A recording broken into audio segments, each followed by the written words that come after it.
CBS2 presents New York Yankees baseball. The American League champion New York Yankees host their arch rivals, the Boston Red Sox, in the first game of a 3-game set. 76 degrees here at the stadium, winds 5 to 10 miles per hour right to left. The forecast, more storms likely, but they think they'll be able to get in a full game here in the Bronx. Hi everybody and welcome to Yankees baseball. Along with Jim Cott, I am Michael Kay, and we will have baseball between the Yankees and the Red Sox, and the Yankee offense probably very happy that they get back out on the field. Specifically, Jason Giambi had a great road trip, specifically a last game as well. Well, and Michael, the Red Sox have a great road record, and it looked like the Yankees were going to have a miserable road trip. They lost their first 2 games, but then won the last 5. And the last one of those wins, Jason Giambi, the catalyst. That was a solo home run of Mark Burley. For a long time, that was the only Yankee run in the ballgame. But then with the score tied in the 9th off their ace reliever, Keith Folt, a majestic 3-run shot gave the Yankees a win, and Jason Giambi had some kind of road trip. It was an unbelievable road trip for him. 8 for 25. That's 324 homers, 8 ribbies, 9 runs scored. He now leads the Yankees with 39 runs batted in. A lot of those ribbies courtesy of Bernie Williams hitting in front of him, and Bernie Williams also has been on fire. Yeah, oftentimes it's not how you're hitting, but how the guy's in front of you or behind you. And back in April, Bernie Williams was not swinging the bat well at all. He got a couple cortisone shots in his shoulders. He's been a lot stronger, and the results show. And you look at what he does in the month of May versus April, and like Giambi, Bernie had a terrific road trip. Close to 500 on the road trip in his last 19 games, a .418 batting average, 6 homers, 22 ribbies, 22 runs scored. He now is hitting .315 on the season. You can see the road trip, an awful April, but a great May. Now Giambi and Williams will have to deal with Derek Lowe. The pitching matchup, Derek Lowe goes for the first place Red Sox, 7-2, 2.12. David Wells for the Yankees, 6-1 with a 3.92 ERA. They matched up in Boston last weekend, so this is the rematch for these 2 teams and these 2 pitchers. When we get back, we'll have the keys to the game, and then we'll have the first pitch thrown by that man. Keep it right here on CBS 2.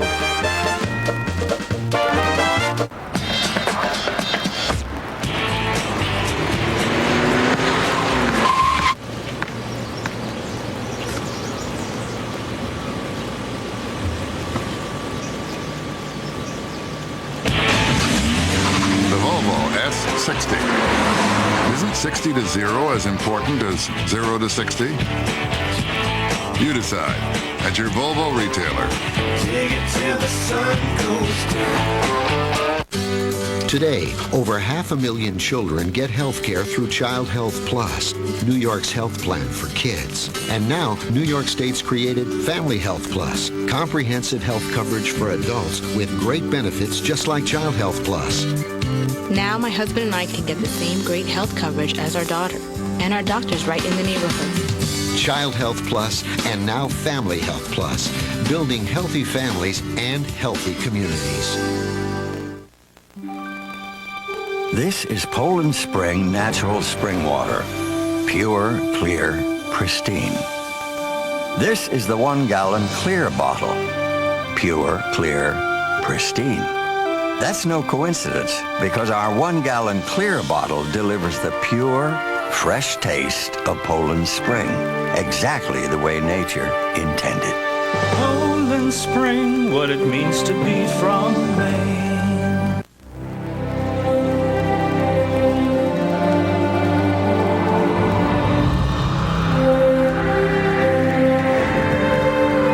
The legend known as New York Yankees baseball continues to grow in 2002. Don't miss an exciting interleague series Friday, June 7th through Sunday, June 9th, as Barry Bonds and the San Francisco Giants come to the Bronx. Come out to Yankee Stadium for the Yankees' historic 100th season.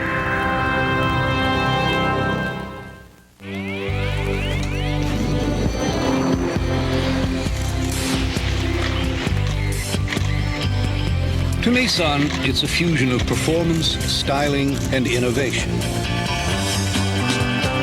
To 50 renowned automotive journalists, however, it's an aphrodisiac. Presenting the V6 Nissan Altima, North American Car of the Year.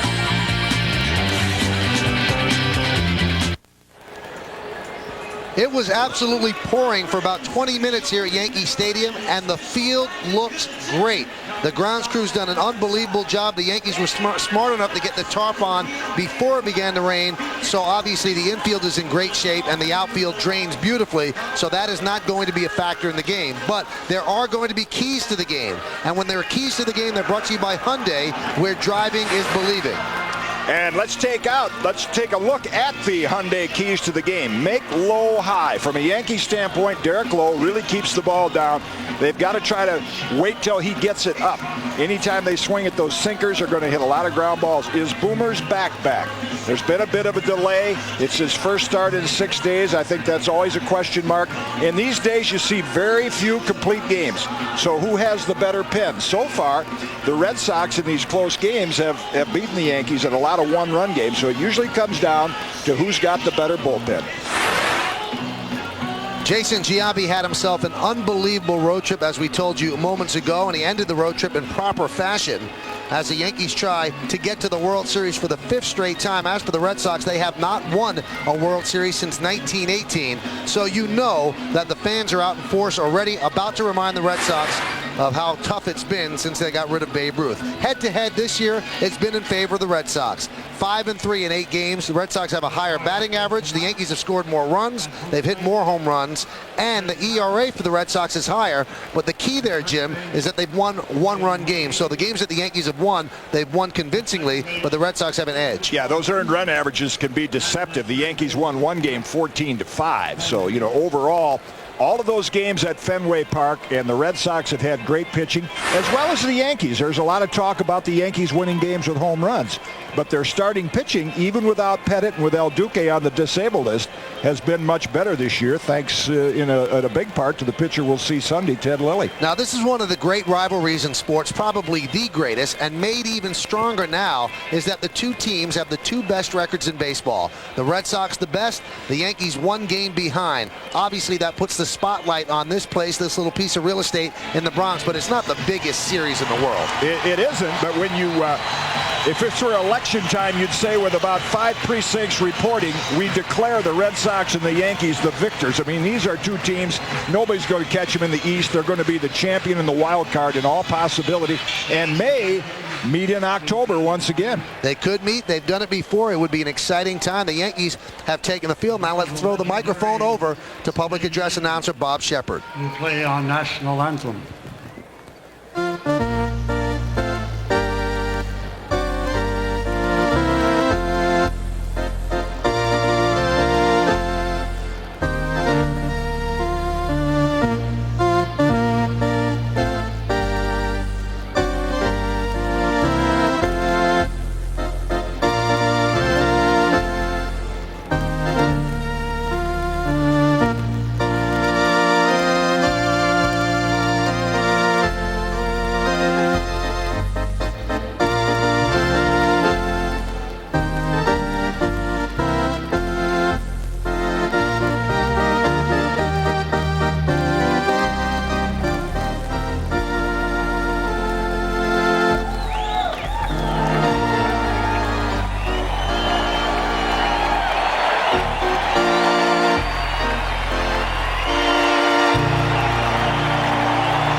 With our national anthem on the Yankee Stadium organ. Boy, I give these fans credit. Again, we can't tell you how hard it was raining, a sellout crowd, and everyone has stayed. That's how big this matchup is. Let's take a look at the starting lineup, brought to you by your local Toyota dealer. Get the feeling, Toyota. Ricky Henderson leads off. He'll play left field. Batting second and playing center field, Johnny Damon.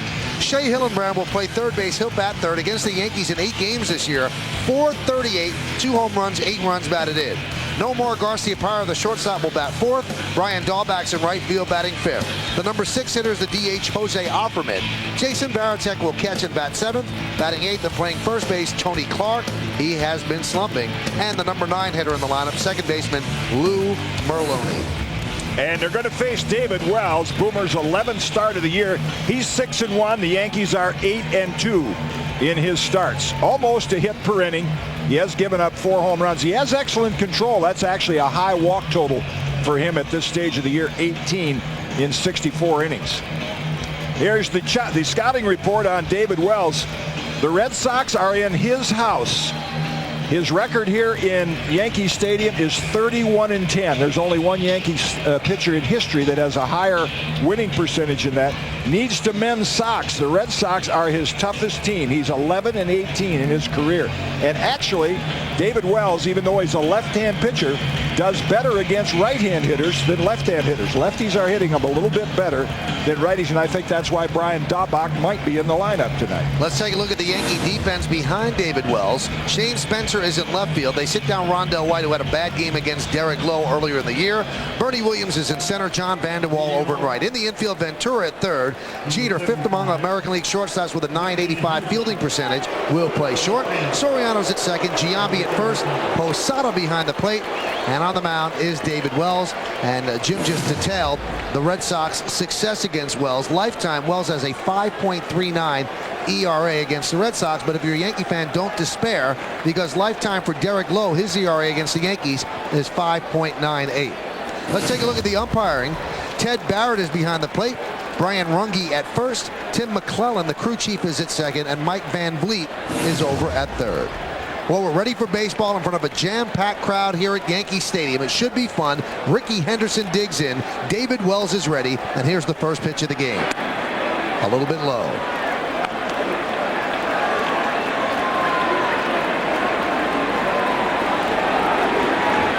.79 degrees first pitch. It is humid here at the stadium. It feels hotter than that. And the 1-0. There's a strike from Wells. Ricky with the career average at 280, 291 home runs, and you see the all-time leader in many categories. He has a 1-1 count. And the pitch, another strike. You know he's going to look back at the umpire. Ricky has never taken a strike that he thought was really a strike. And, you know, part of that is his intimidations. He's saying either low or it was inside.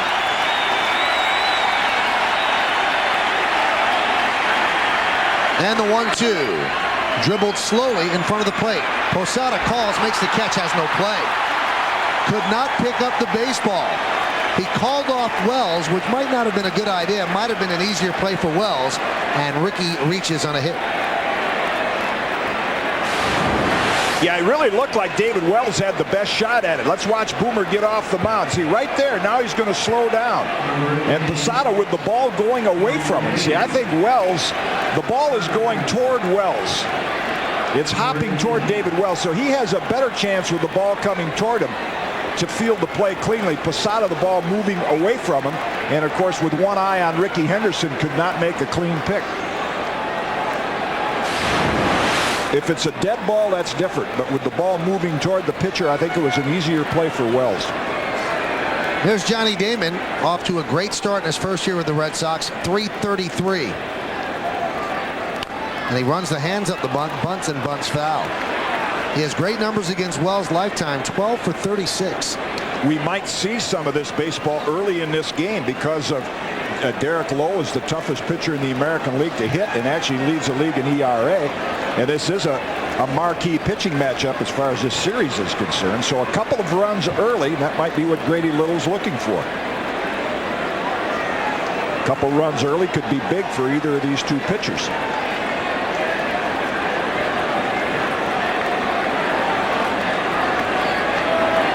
Throw to first. Also, Jim, what has to be taken into consideration is that there is more rain in the forecast, so we don't even know if it's going to be a full 9-inning game. Managers might want to manage a little differently tonight. Yeah, you'd like to have that lead after 5.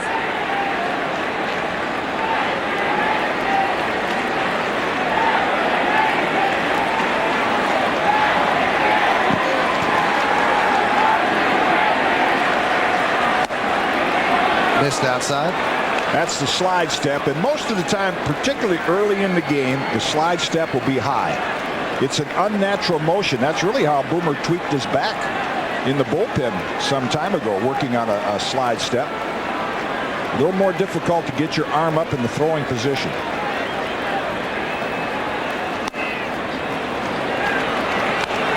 Yeah, it becomes counterproductive. You're so concerned about Ricky Henderson, and you alter your motion, and you can see the one was high, And then you go in, well, that one was high, got to over-adjust, and the next one is about a foot low.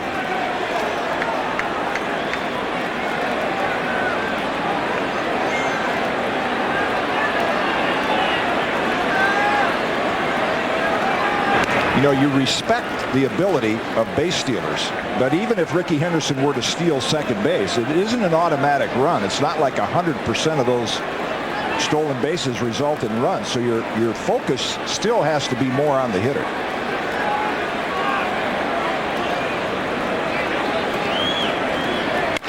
That one is lined right at Giambi. Dives, but he can't make the double play.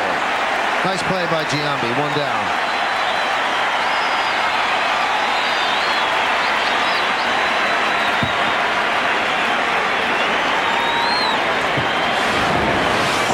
On both players. Watch Giambi quickly try to tag, and a nice job by Ricky Henderson on that line drive with some fancy footwork to just get back in time.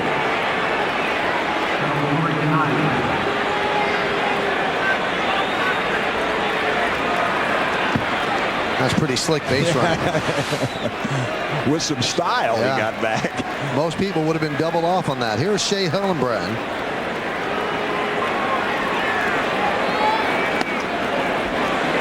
And there's a strike. Question. They had the tarp on while it was raining. So obviously there was no rain that actually got to the field. But is the field damper because of the fact that it rained on top of it? Could it be a slower track, although the rain didn't hit it flush? Yeah, I think there's more moisture in the air. You mean in terms of Ricky Henderson, right, like running the... Yeah, I think the base pads are a little moister, even though the field was covered.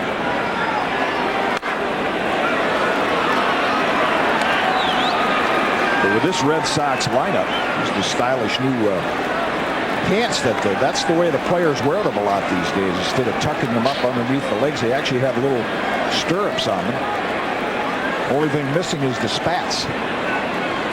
The Dean of Discipline, Bob Watson, is not liking that. I actually told a couple of players that they had to hike the pants up just a little bit.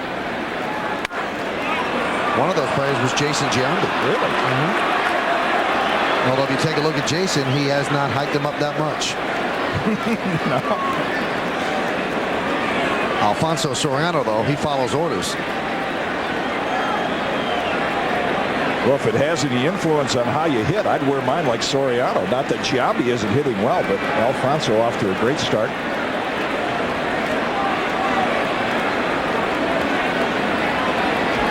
A lot of players wear them like bell bottoms now.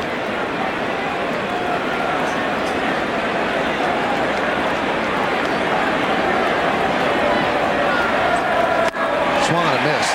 Years ago, it was considered Bush League, and Bush League for the novice fan is, you know, like minor leagues or nothing big league. And Bill Skowron, the Moose, if he saw you wearing your pants low, Bill Skowron, the ex-Yankee first baseman, didn't tuck it up. He wanted to hit a line drive off your kneecap if you were a pitcher wearing your pants like that.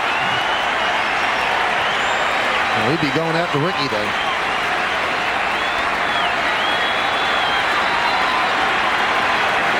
And the 2-2. Foul back. Shea Hillenbrand off to the great start. And what Grady Little did to the Red Sox 3-game series up in Toronto. See, they were off yesterday like the Yankees, and he actually gave Hillenbrand Wednesday off, so he would have 2 complete days off. Ray Sanchez, the ex-Yankee, not in the lineup tonight with a little tender hamstring. He gets 2 full days off, so he's paying very close attention to the long haul, trying to keep this team healthy and fresh. We see the split there on Hillenbrand's April and May. Swung on a miss. He struck him out. A pitch darting down and in, 2-way.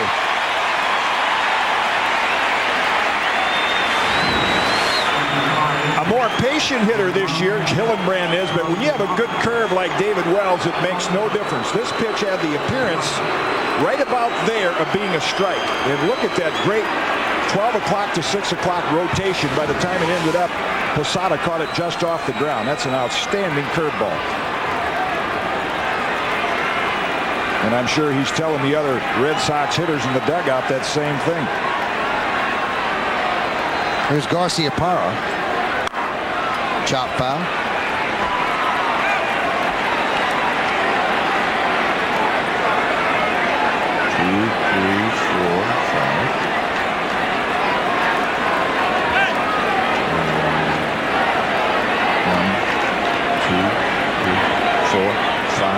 6, 7, 8, 9, 10, 11, 12, 13, 14, 15, 16, 17. The 0-1.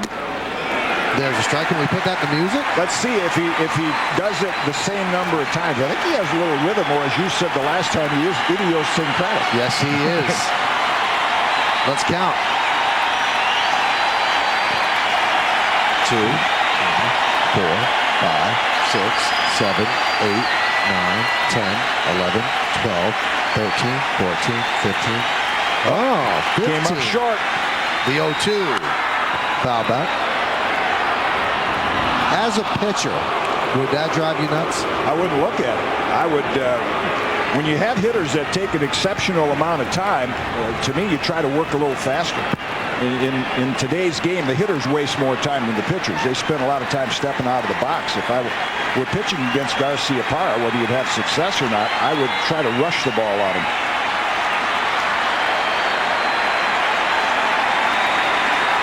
Runner goes. The 0-2 is driven down the left field line. That could be trouble. Giving chase is Spencer. He can't get there, and it bounces into the seats. The Yankees catch a break. If Spencer has to play that off the wall, Ricky Henderson scores, so he has to stop at third.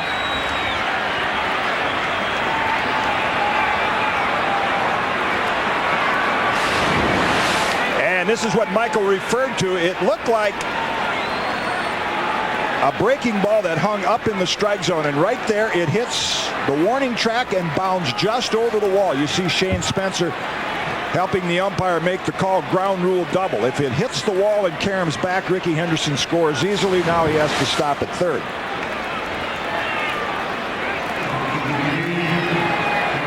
Not surprising when you play in Fenway Park to get a lot of doubles. That's 20th for Garciaparra. Here's Brian Dahlback, who's playing right field tonight. They do not use Trot Nixon against Wells. Wells is going to go from the full windup with runners on second and third. Dahlback is hitting .333 with runners in scoring position. And there's a strike. Yeah, Nixon is 0 for 5 against Wells, and even though this is the first time Brian Dahlback has seen David Wells, I think Grady Little, seeing left-hand hitters actually hit him a little better than right, he's going to give him a shot.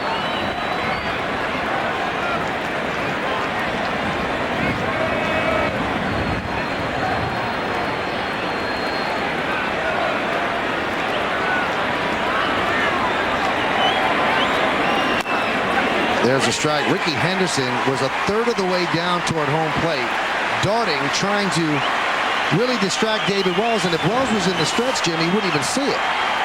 Let's see, there's what Michael's talking about. All you have to do as a pitcher is look at the runner. If you just look at him, he'll stop. And then you go to home, and there's no way he can steal home on you.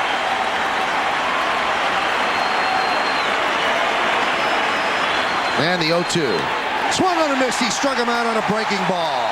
A nice piece of pitching by David Wells. No runs, 2 hits, no errors, and 2 men left. Well, the Red Sox had their chance in the first. Now the Yankees will come to bat. Soriano and Jeter at the top of the lineup.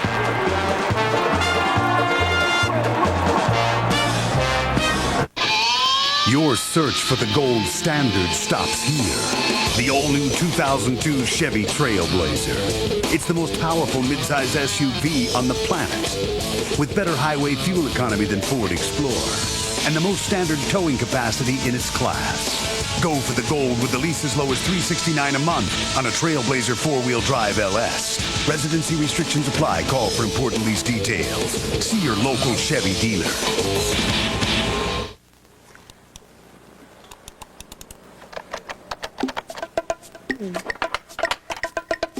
The new Verizon.com is here. Review bills. Pay bills. Live life. Verizon.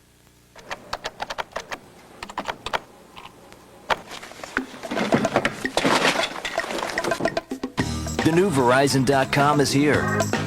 Review bills. Pay bills. Ditch the paper. Verizon. Well, David Wells works out of a first-inning jam. Now Derek Lowe will toe the slab for the Red Sox, and the Yankees starting lineup brought to you by your local Toyota dealer. Get the feeling, Toyota. Alfonso Soriano has owned the Red Sox so far. 375, 4 homers, and 6 runs batted in. He'll play second. He'll lead off. Derek Jeter, the shortstop, will bat second, batting third, and playing center field, Bernie Williams. Jason Giambi, the hero of the last game in Chicago, he'll bat cleanup and play first base. Jorge Posada will catch. The third baseman, Robin Ventura. John Vanderwall will play right field and bat seventh, batting eighth, and playing left field, Shane Spencer, and the DH is Nick Johnson. And that lineup will face Derek Lowe. Like David Wells making his 11th start. Like David Wells, his team is 8-2 in his starts. He leads the league in earned run average. You see the hits per inning. And Derek Lowe has the lowest batting average against of any pitcher in the league. He keeps it in the park. Has yet to give up a home run. As I mentioned, he's the AL's toughest pitcher. Leads the league at earned run average. Toughest to get a hit off. Soriano will lead off against Derek Lowe. Fouled off in front of the plate.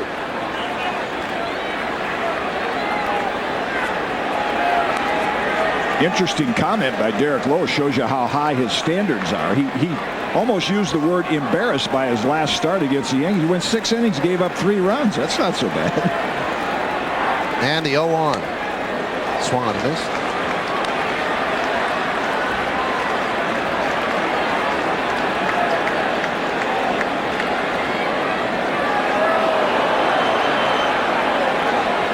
The 0-2.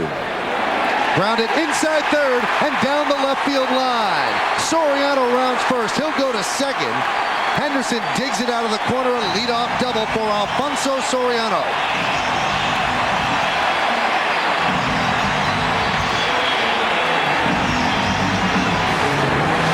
Soriano's 20th double. That ties Garcia Parra for the lead in the American League. And this is just a ground ball. I mean, Derek Lowe can't fault himself for that. He got him to hit the ball on the ground, and it's right on the line. Looked like Hillenbrand got just a bit of a late start on it. You saw him hesitate for just an instant and couldn't get to it on the backhand side. We'll know whether he didn't pick up the ball off the bat, but you'll see Hillenbrand kind of freeze in his tracks for a moment before he reaches for it. Don't know if he would have been able to throw Soriano out, but he probably could have knocked it down. Here's Jeter with Soriano at second. Pitch is inside. As you can see on your screen, it is starting to rain again, and it's raining pretty hard. Yeah, when you said there's electricity in Yankee Stadium, wow, there is some lightning bolts out beyond center field. And now the grounds crew is going to call for the tarp. That's how hard it is raining. So they call for the tarp at 8:17. We played 17 minutes of baseball, and now here we go again. It could be that sort of night here at Yankee Stadium. Now it's when you really get concerned about David Wells, because he's the type of pitcher who had back surgery, and you cannot start him up, cool him down, start him up, cool him down. Well, and today when you have, great trainers and assistant trainers like Gene Monahan, Stevie Donahue, one of the things they'll do is take him right in the training room and keep loosening him up. And I don't think this is as bad as if, he had pitched 4 or 5 innings. So I'm sure they're going to monitor that. And I can tell you from experience, a pitcher never knows how he comes back from a rain delay. Sometimes you come back and your stuff is better.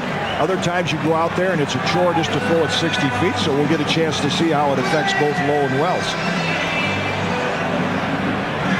Meanwhile, we will step aside as the grounds crew does its job. Stay right here. We're in the middle of a rain delay, bottom of the first inning. You're watching Yankees baseball on CBS 2. 94. It's the... So Soriano steals third. No chance for Veritek, and what he did, a very cagey move. He tried to make contact with Derek Jeter and influence the umpire on interference. See, Lowe never made Soriano stop. He kept his feet moving, and just like in Fenway Park, got a great jump and stole it easily. Here's the move by Veritek. Once again, Soriano head first slide, no throw. Lowe never looked back there. It was a running start. They play the infield back. A ground ball gets a run in. That one's fouled back. The Yankees are the kings of first inning runs. 57 first inning runs, the best in the majors. No other club in the majors even has 40 first inning runs. And that could be one of the reasons why. Jeter, 396 runners in scoring position. Soriano, 5 first inning home runs. He has 20 doubles, so people are on in the first. Inside.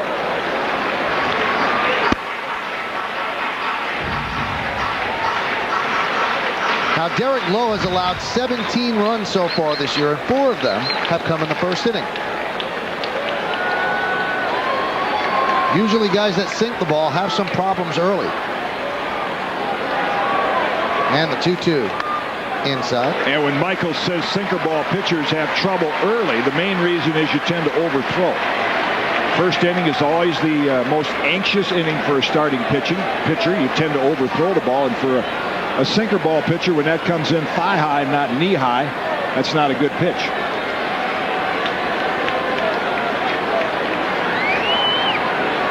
And the 3-2. Chopped slowly toward third. If it's fair, it will score a run, and it kicks foul. Hillenbrand let it roll. He had no chance at Soriano and no chance at Jeter. Now, we were talking about the new field, Michael, and here is another characteristic of it. In the past, the field would drain and would slant off that way. Notice that this ball almost stays fair. It's very level down the third base line. Of course, the foul line is cut tight against the grass. So years ago, when those balls would automatically go foul by a couple of feet, it is level there now. And you'll see some third basemen, they can't wait too long before they make a decision on that play.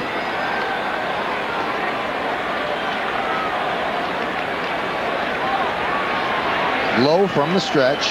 The 3-2 again. Grounded slowly foul again. This one way foul. And Willie Randolph will field.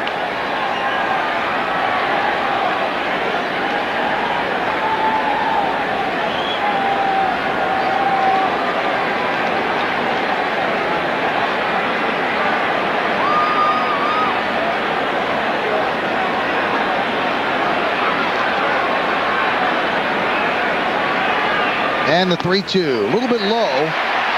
That was about an hour and 20-minute at bat by Jeter. Well, when Soriano stole third base, I mentioned Veritek.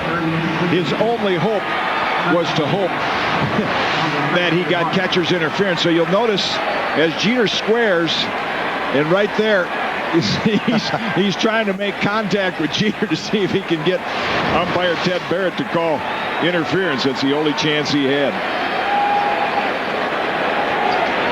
So Jeter began that at bat at 8:16 and ended it at 9:36.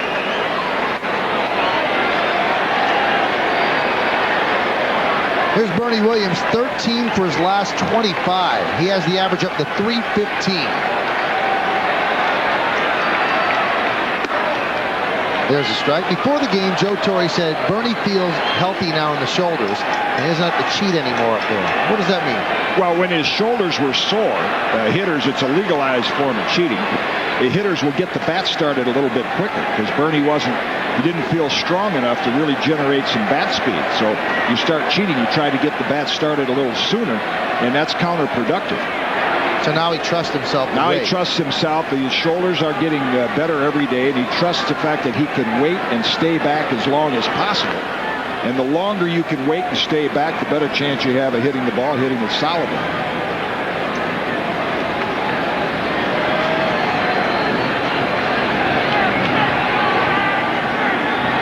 The 0-1 fouled off in front of the plate.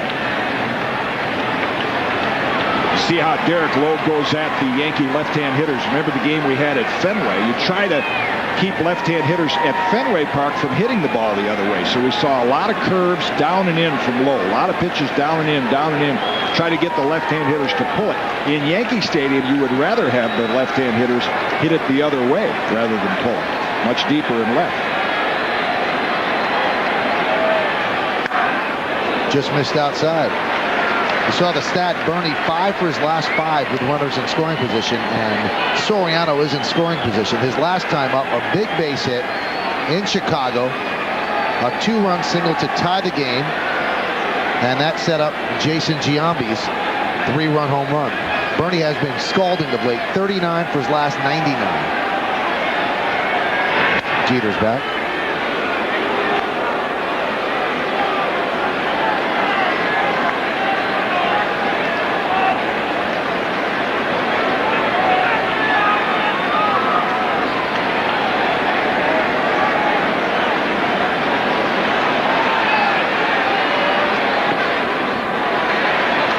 And the 1-2. Strike 3, inside corner. Williams down looking.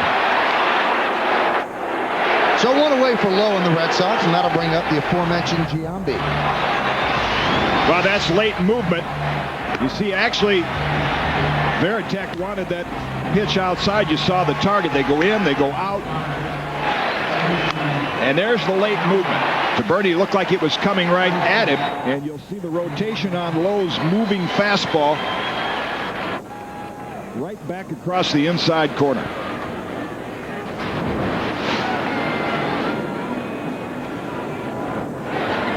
Giambi got a nice hand from the stadium crowd. They know what happened in Chicago. His average at .309. He leads the team with 39 runs batted in, tied with Soriano with 14 homers. That pitch is low.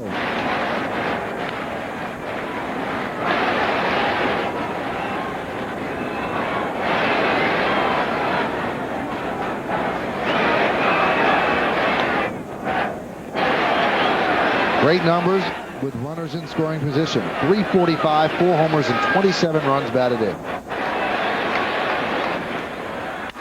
That one is grounded to short. Could be 2. There's 1.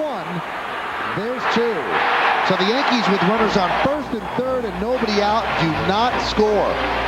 No runs, a hit, no errors, and because of the double play, 1 man left on base. We played 1 here at Yankee Stadium. Yankees and the Red Sox. No score on CBS 2. Grab life during the National Minivan event. Whether you're a planter, a painter, or a parent, it's a great time to buy a Dodge Caravan. Now you get 7 years or 100,000 miles of engine and transmission protection, something you don't get from Ford, GM, Honda, or Toyota. And for a limited time, Dodge gives you a $2,500 cash allowance or 0% financing. Plus, make no payments for 90 days. Hurry, don't miss your chance to drive America's best-selling minivan during the National Minivan event.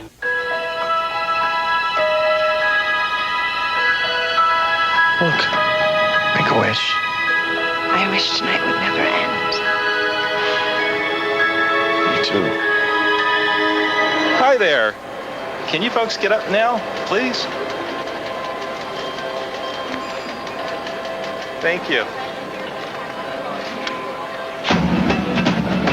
The new Mohegan Sun. Come play. Y'all ready for this? Ready for something new? You call that an event? This is an event. 3.9% Camry financing. The car the Detroit News calls hands down the car of the year just became the buy of the year at 3.9% APR. For a very limited time, you can save into the thousands on the newly redesigned Camry with special 3.9% APR financing. Priced less than last year, Camry is an even better buy right now. Y'all ready for this? Get the Toyota you've been wanting now. We're ready. Are you? What a buyer's market. 333 buys this captain's bed. What a waste of space. Underbed storage. Even a built-in desk, all in solid pine. Come on down while the getting's good. Tonight on The Late Show, Dave welcomes Richard Gere and Indiana Pacers star Reggie Miller. Plus, Dave asks, may we see your photos, please? It's The Late Show with David Letterman. Tonight, right after CBS News Nightcast. We go to the second inning, and you have to wonder if anybody is most worried about the rain delay. It has to be David Wells, who has a balky back. Well, I'm sure that they mentioned the trainers would have worked on him during the delay. And Mel Stottlemyre, I'm sure, monitored David Wells' warm-up period. So if he were not right, he wouldn't be out there right now. We'll just see how he responds to the long delay. David threw 20 pitches in the first inning and had runners on second and third, 2 outs, when he struck out Brian Dahlback. Jose Offerman will lead off. No score after 1. And the pitch. Foul down the right field line. 0-1 Offerman in an 8-for-53 slide. You know, we really do get overly sensitive about pitch counts and delays, and mainly it's because of the money involved. I mean, years ago, if you were playing baseball with your buddies and it rained for an hour, you just go back out and play again. That one is driven out to right field and deep. Going back is Vanderwall, and he'll put it away for the first out of the inning. Was there ever a rain delay long enough when you played that the guy that was in there wouldn't come back out, or did they just say, okay, you started, go? Oh, no, there have been many times where, where after a long delay, particularly if a guy had pitched 3 or 4 innings, that they would make a change. One of the great performances I saw in a rain delay situation, Game 6 of the 1982 World Series, Cardinals-Brewers. John Stuper, right-hand pitcher for the Cardinals. Here's Varitek. Grounded to third. Ventura. 2-way. Yeah, I was privileged to be a member of that team. And the game took about 5. I think it ended at 1:30 in the morning. Cardinals won 13-2. And John Stuper pitched all 9 innings. And it would be a delay for a half hour. And every time he went out, his stuff was better. He ended up pitching a complete game. John Stuper is now the head coach at Yale. Yes. Has been for quite some time. Well, another great rain delay performance. David Cohn. People forget during his perfect game there was a rain delay in the third inning. There you go. Didn't affect him adversely. There's Tony Clark. And the pitch is inside. Clark on an amazing home run drought. He has not had a home run in his last 122 ABs. Getting up to Greg Vaughn territory. Went to more than 200, the Tampa Bay slugger. And now it's 123. Pop up to second base. Soriano on the outfield grass, and he puts it away for the final out of a 1-2-3 inning. So that can only help Wells. He didn't throw too many pitches. No score, bottom of the second.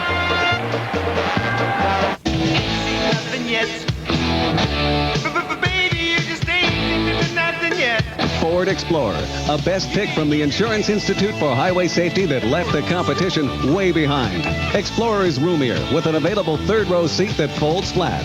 Smoother with a patented rear independent suspension. Now just $389 a month with only $700 due. No first month payment and just $389 a month. Hurry, offer ends June 4th.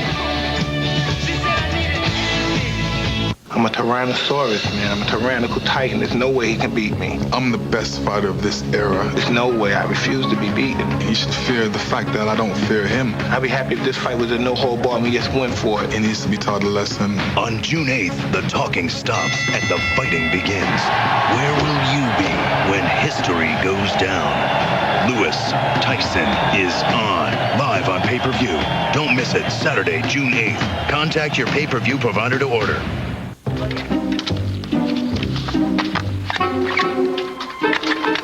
Stapler's gone down. Stapler's gone down. Alert. The stapler has gone down. The stapler has gone down. We need to fix this. Paperclips. That's not gonna help us. Push it. You gotta push it. Pushed it.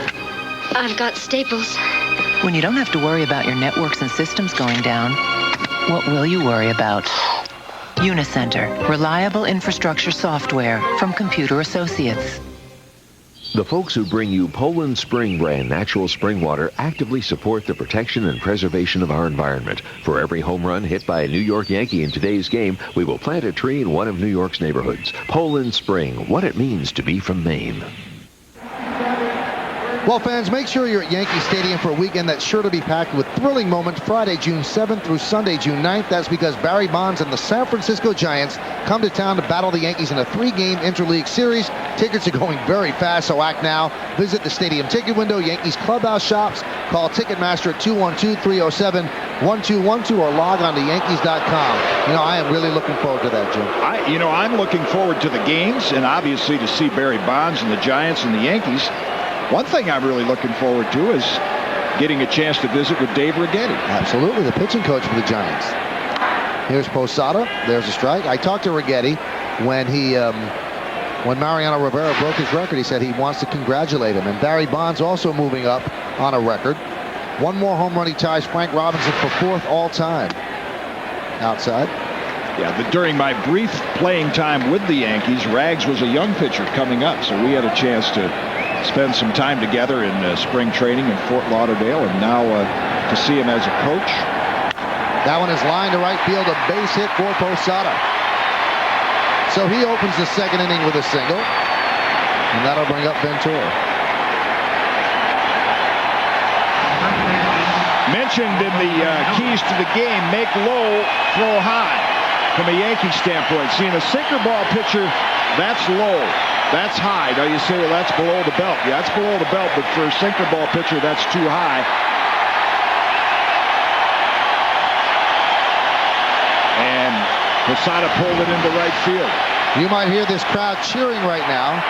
They're cheering because the Nets just won. They beat the Celtics. There's the pitch to Ventura, a strike. And the Nets are going to the NBA Finals. Now, Bob Shepard, a public address announcer, is telling the crowd exactly what they already knew, that the New Jersey Nets are going to the NBA Finals against either the Kings or the Lakers. So congratulations to Rod Thorne, Byron Scott, and the entire New Jersey Net team. What a story. Swung on a miss. Particularly with Boston here playing the Yankees. Absolutely. Many of the players last weekend attended, the players from both teams attended the games at the Fleet Center.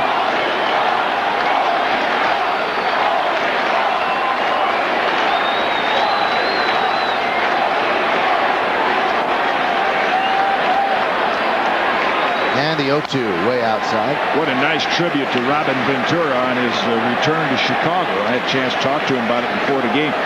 Even though Frank Thomas is one of the only players that's still around, it's the clubhouse personnel and people in the front office that, you know, you get to know real well. And that was a highlight for Robin going back there, and a nice video tribute to him prior to one of the games.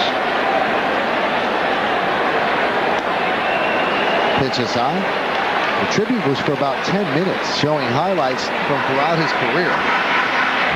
And I said, will you move? He said, I didn't cry. You know, Robin. He's the 2002 version of Greg Nettles, you know, with that dry wit. And that is grounded softly to Clark. He'll go to second to get one. That's all they'll get. You know what else, Kitty? He has now been, along with Jason Giambi, anointed a warrior from the owner of the Yankees. I saw that. That used to be Paul O'Neill's name. 6'6", Tony Clark with those long arms, and evidently Lowe didn't get to first base in time because it appeared that they could double him up. There's Robin chugging out of the box, and Derek Lowe is over there, got no return throw. Here's Vanderwall. Popped up. Hillenbrand gives it a look. About to make the seats.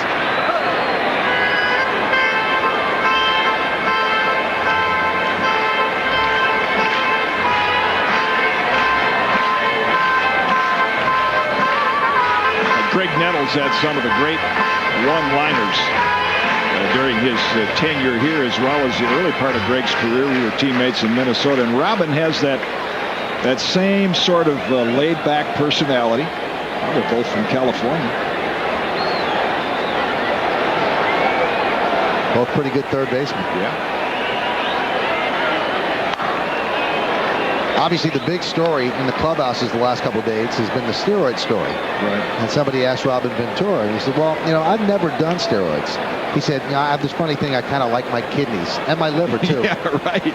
And he looked at his young son and said, there's a reason right there where I don't want to, you know, from a health standpoint. That one is grounded foul. Nice grab by Lee Mazzilli.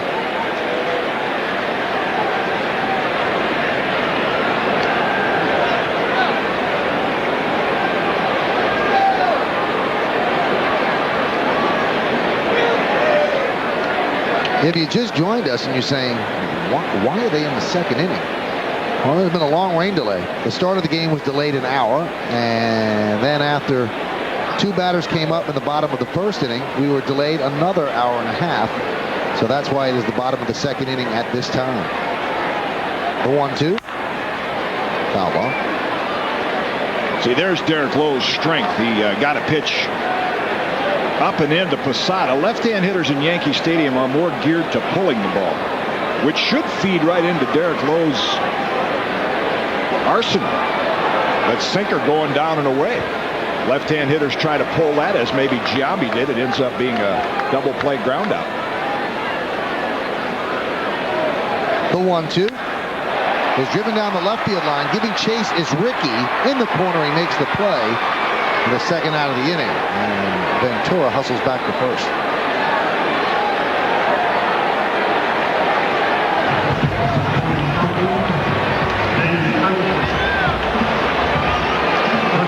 those that haven't been with us the entire game and during the delay also, Michael, from the start of the game, and Shane Spencer's in the lineup tonight because I think you mentioned Rondell White has not had a lot of success against Derek Lowe.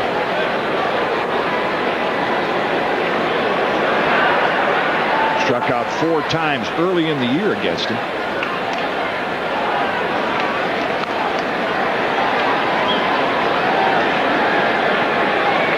And he is 0 for 4 with those 4 strikeouts.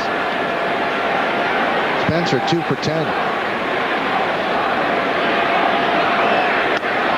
A little low. It's tough when 2 for 10 gets you in the lineup. Right, but in Rondell White's case, I think Joe Torre is saying this guy's really starting to swing the bat well. I don't want to put him in a funk and have him go up against Derek Lowe and strike out 3 or 4 more times.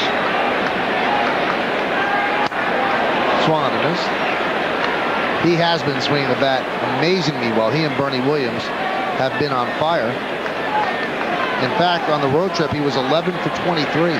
Good for 478.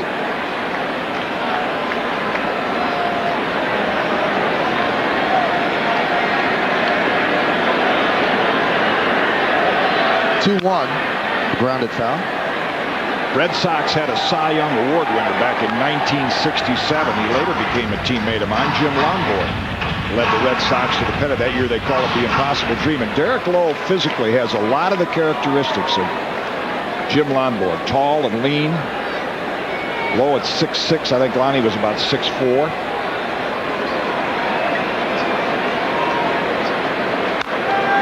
Nub foul. And both with a similar repertoire. Lowe does not throw a splitter. He's got an excellent changeup and a breaking ball. It's sometimes a curve and sometimes comes off almost like a slider, and the good sinking fastball.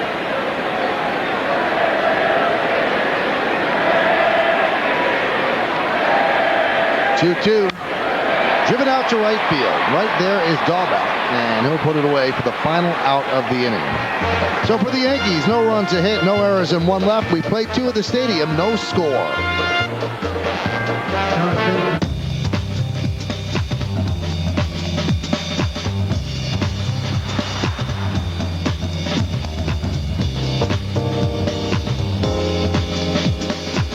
You can either fight the wind, or you can make it your friend. Zero lift aerodynamics, 0.26 drag coefficient. The new G35 from Infinity.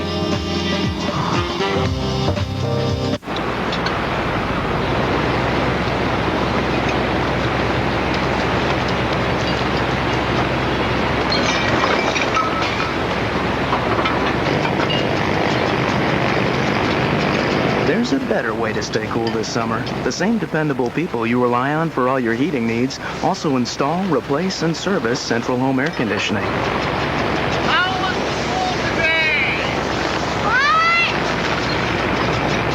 What I'm about to tell you cannot leave this room. The Corps has developed a new code based on the Navajo language. An unbroken code. You're to pair with a code talker. Your mission is to protect the code at all costs. Yes, sir. An uncommon bond. You're doing good today, Bam. When this is over, you should come out to Navajo country. You can meet my son. An extraordinary mission. It's my responsibility! I can't let him take us. Nobody else is gonna die. Wind Talkers. Rated R. Starts Friday, June 14th. New York Yankees baseball on CBS 2 is brought to you by Continental Airlines. Work hard, fly right. By Ford Cars and Trucks. Visit your local Tri-State Quality Ford store today. By Poland Spring, natural spring water.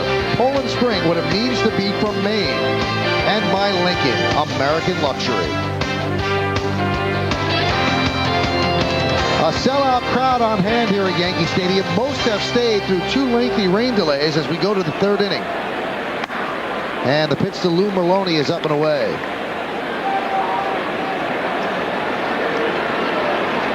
The hits are even at 2 apiece. Maloney, the number 9 hitter, and the Red Sox second baseman. There's a strike. Ray Sanchez plays most of the time, but he tweaked his hamstring, I believe. Yeah, Grady Little kept him off the turf up in Toronto, and with a day game tomorrow, just gave him actually 3 complete days off, and he'll be in the lineup tomorrow against Mike Messina. 1-1. This guy's a popular player up in Boston. When he comes up, it's the Lou Lou chant like it was for Lou Piniella here in New York. There's Ray Sanchez looking on. He has been the solidifying force of the infield. Fouled away. One thing that's different about the Red Sox this year, Jim, is they have pretty good defense. Because you've got Johnny Damon in center field. He can run it all down. And Ray Sanchez really has been the glue of the infield, they say. Well, there's a lot of talk about what's happened over the years when the Yankees and the Red Sox go head-to-head. The Red Sox just have never won a big regular season series against the Yankees. And I think everyone, even in a Yankee uniform, feels that this year's Red Sox team is different. Part of it is the atmosphere that Grady Little has created. Part of it is a little deeper pitching staff to go along with Pedro Martinez. And you mentioned the defense, the speed of Johnny Damon. Swung on and missed. He struck him out. One away. Hey, Yankee fans, for more information on the 2002 Bronx Bombers, go to Yankees.com for Total Ticket. It's the ultimate way to follow the Yankees, giving you insider access to audio, video, and game notes exclusively at Yankees.com. I'm sure Roger's going to sign on tonight. I think so. Check out what's going on with his team. He will not pitch in this series, nor will Pedro Martinez. That's Carlos Baerga, who's been a big part of the spirit of this ball club. And the pitch to Ricky. Inside. Grady Little has actually been questioned quite a bit. Why not start Pedro Martinez on Sunday? It's 4 days rest.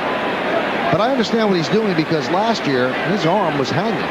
And his longevity this season, I think, is directly correlated to how well the Red Sox do. If he's on the DL toward the end, they're in trouble. A little bit low, and I guess he figured this is just a May to June series. I'm not going to push it. If I can give him an extra day's rest, I will. He's going to. I don't buy into all the rest. I really think there's more arm injuries with pitchers getting more rest and not throwing as much.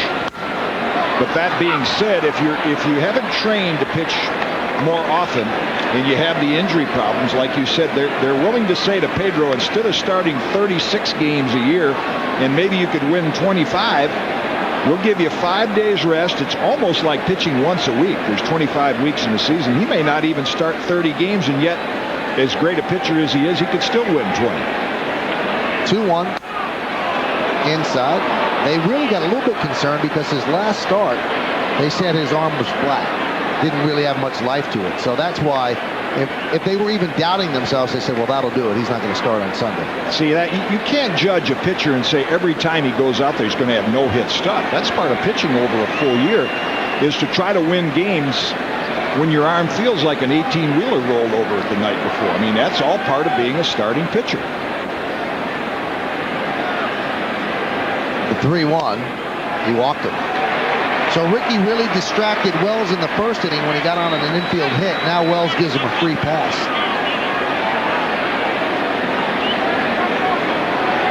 See him shaking his head. One of the things Boomer has a difficult time overcoming is what happened on the previous pitch. And I think he felt like the count should have been 2-2. A borderline pitch that Ted Barrett said was inside. And sometimes he lets that affect him for a pitch or two. Here's Johnny Damon. Damon lined out sharply to Jason Giambi in the first inning. And he lines that one foul. Now, if you take a look at Boomer, his undershirt underneath his uniform is soaked. His face is bathed in perspiration. Now, I've heard that pitchers like the heat, but can it take too much out of you? Well, all you do is between innings go and get a dry shirt. Yeah. If it's 100 degrees, that's different, but the conditioned guys keep themselves in. That shouldn't be a problem.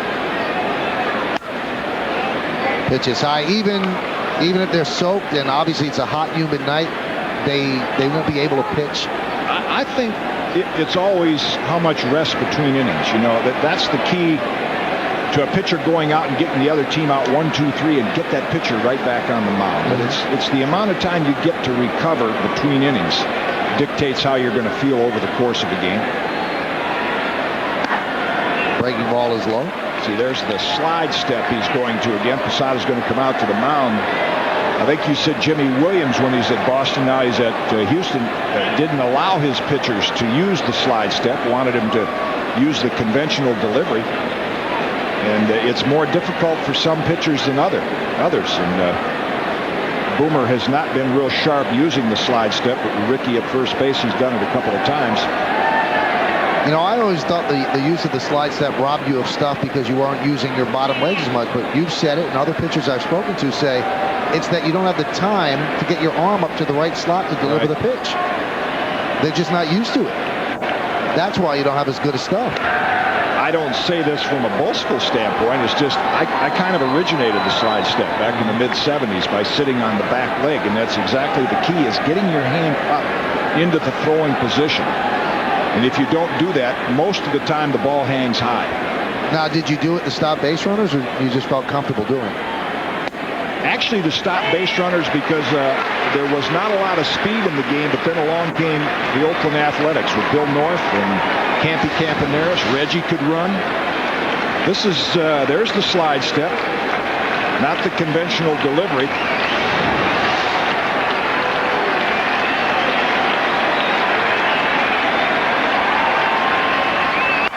Breaking ball, strike 3. Damon down looking. Wells has struck out 4. 2-away here in the third. Posada wanted it outside. Wells didn't get it quite outside, but he did break it across the inside corner. Kind of froze Johnny Damon. You don't throw them all exactly where you want to, but sometimes you still end up with good results. Now, that time he didn't slide step.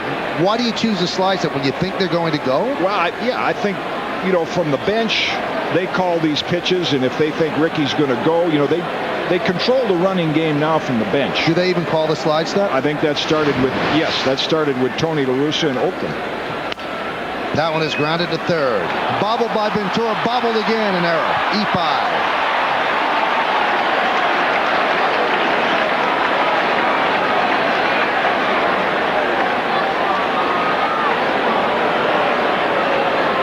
Six-time Gold Glove winner, has 9 errors this year. And he's been pretty solid over there. This was just a play where he kind of backed up a little bit, never got the glove closed, and then couldn't recover in time. And it's not always the number of errors you make, but when you make them. And, of course, this gives the Red Sox a chance to get Garcia Parra up there with 2 on.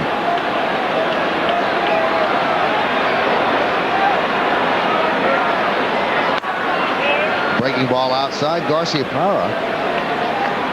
A ground rule double to left field. That was in the first inning. The Yankees have now made 42 errors on the season. That's the 3rd highest in the American League. And on a team that's pretty much built on pitching, you want a little bit better than that. Red Sox have been outscored in the first 3 innings by 51. They've outscored opponents by 51 runs over the first 3 innings. That's the best in baseball. A little bit low. You mentioned the defense. Early in the year, Alfonso Soriano had some fielding problems. He's improved.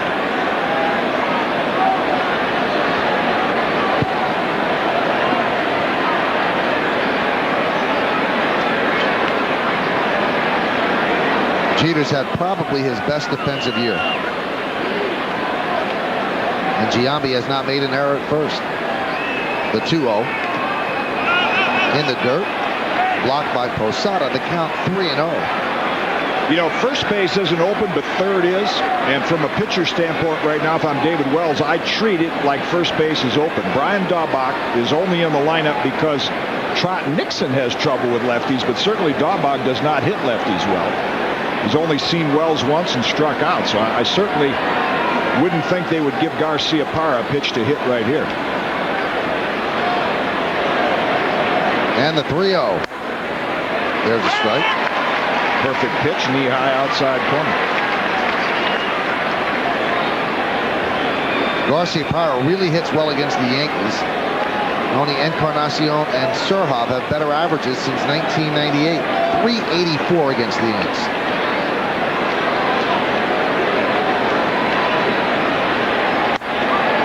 And he does walk it.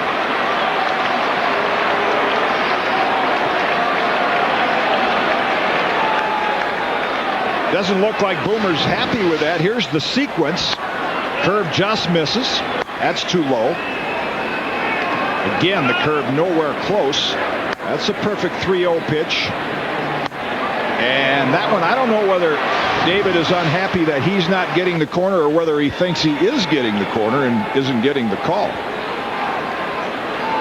So Wells will go from the full wind against Dahlback. And there's a strike. In these situations with the bases loaded, Dahlback is 0 for 5. Career 10 for 38. And you see that one grand slam.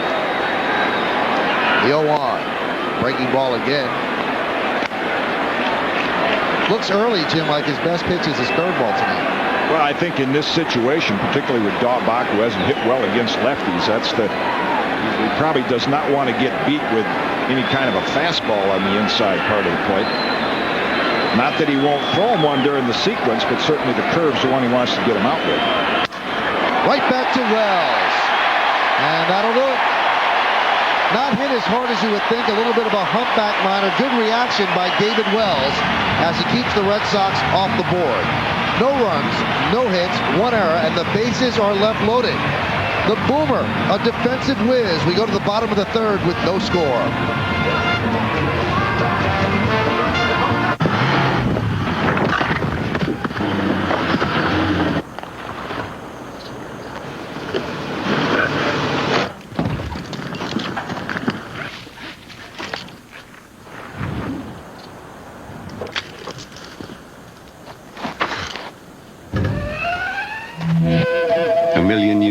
And counting. The 210 horsepower supercharged Nissan Xterra.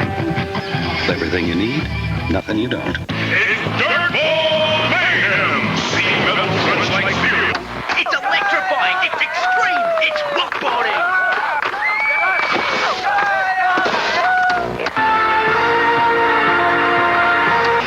So basically, it's 2 fat guys rolling cars, hey Jim?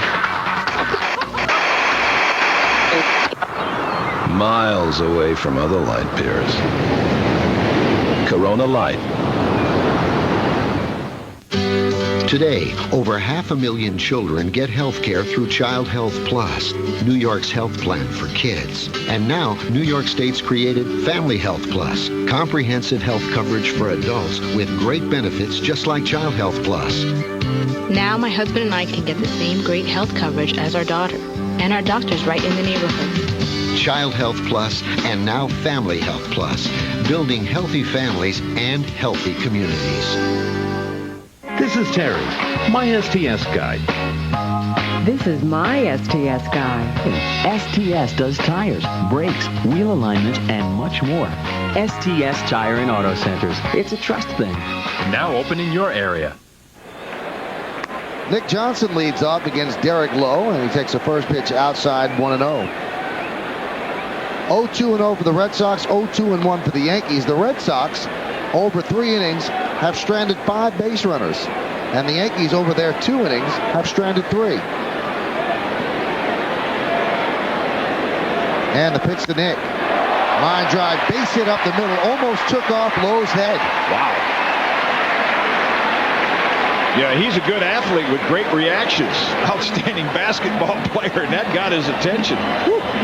That came close. Well, your heart has to be pounding after that. Gets back there a little quicker than it comes in, and that's how close. Lowe just ducked out of the way. So far, after the rain delay, it's pretty obvious Wells is a bit sharper than Lowe. He is a sinker ball pitcher. The last 2 outs in the second inning were hit in the air, in addition to the base hit by Posada, and now another line drive. So he's not getting that ball down low like he did the first couple starts against the Yankees. It looked like he was grabbing for his head to see if it was still there. Yeah. Here's Soriano. Swung on a miss. You ever get hit in the head with a comebacker? Right here.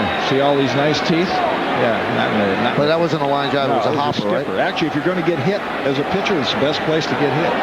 You know, they've got good dentists around. You don't want to get hit in the eye, the temple, the jaw, or nose. So if you're going to get hit, take it in the teeth. The 0-1. Bunted foul. Now, is that the comebacker that you told me had your teeth in it? Yes.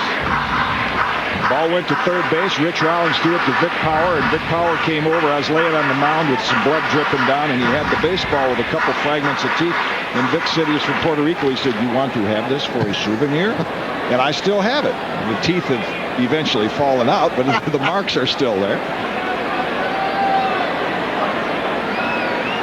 The 0-2 is popped up. Right side of the infield, Merlone is there. One away. Let's see how these two guys feel their position. Yeah, I think Boomer had a little easier play on his. You're going to see on the left the line shot from Nick Johnson that knocks Derek Lowe over, and on the right, Boomer got a fastball in on Daubach that he just hit a little broken bat soft liner. Those are the kind you don't mind as a pitcher. Here's Derek Jeter. He walked in the first inning. He was up the plate when the rains came for the second time.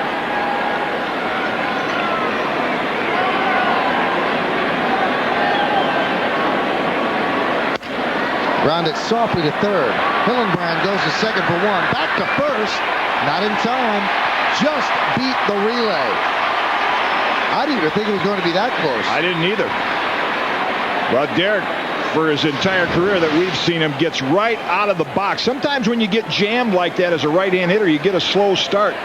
Hillenbrand gives it to Merlone in time, and Clark at 6'6" looked like they had him at first base. Very close.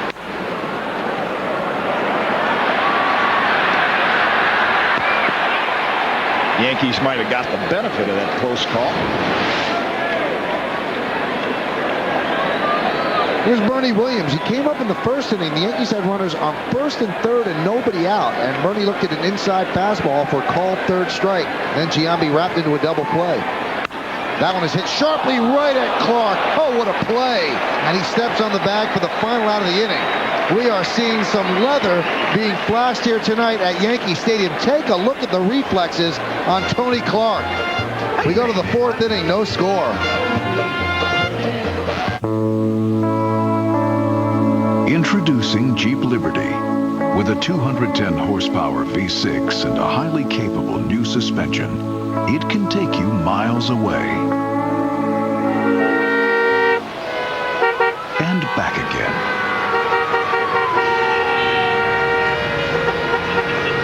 Jeep Liberty, incredibly capable, surprisingly affordable. Check one out at your Jeep dealer.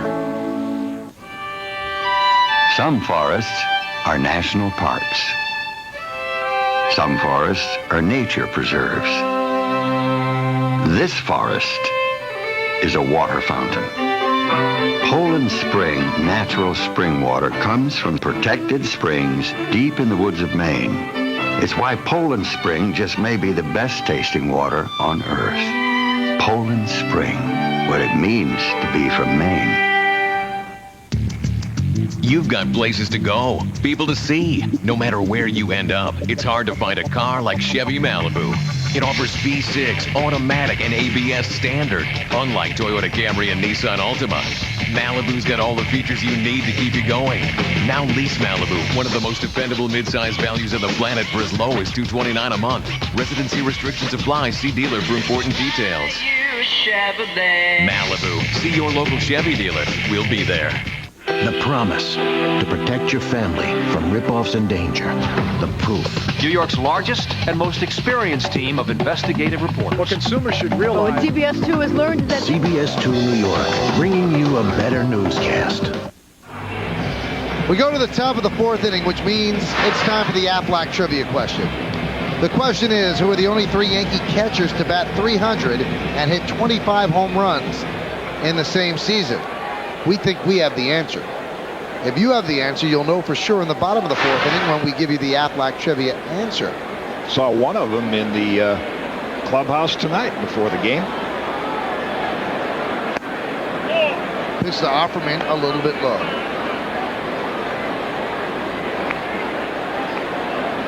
Oh, 2-0 Red Sox, 0-3-1 for the Yankees. First game of a three-game set, a battle for first place. Way outside, Red Sox come in a game ahead of the Yankees. Red Sox and Yankees are 1-2 for best records in baseball. I think people expected the Yankees to be up there. I think the Red Sox are a little bit of a surprise. And both teams have improved a great deal from last year. The Yankees at this stage actually have 6 more wins than they had last year, and the Red Sox have 7. Red Sox were in first place last year at this time. And he walked him on 4 pitches. Now, Offerman thought that was a strike. He stood there and waited for Ted Barrett to say, okay, take first. How about that? David Wells, who has excellent control, issues a 4-pitch walk. And it happens, even great control. You know, you throw one high and you say, well, I'm going to shorten my stride. This one will go a little low. Then you throw it too low and you keep adjusting. And the good pitchers make the adjustments in a hurry. Here's Jason Varitek.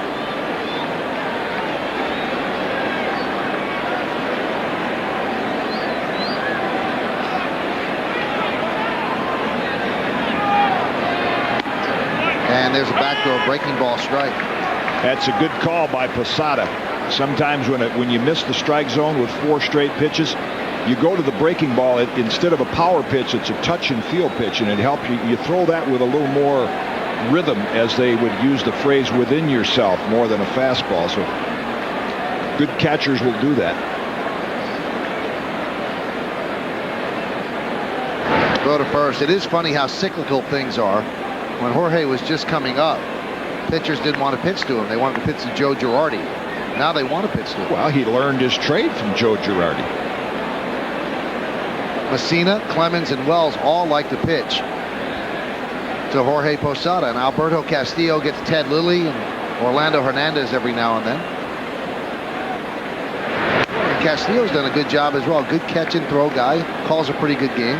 Well, we're going to see the answer to the Yankees, the trivia question about catchers that hit 325 home runs in the same year. But for years, the catching position was for guys like Castillo. They didn't care what you hit. Could you call a good game? Could you block some pitches and throw runners out? That was the prerequisite. Runner goes. Foul back. Hit and run was on. Jim, would you rather have an outstanding defensive catcher who can't hit, or a great catcher who can't throw? A great hitting catcher. You see the jump that Offerman got. Fortunately for the Yankees, Varitek swung at that pitch. Offerman would have stolen it easily. I'll take the outstanding catcher that I feel that you'll get enough offense from the other positions. Johnny Bench kind of changed that. He was the first guy that came along and made catching an offensive position.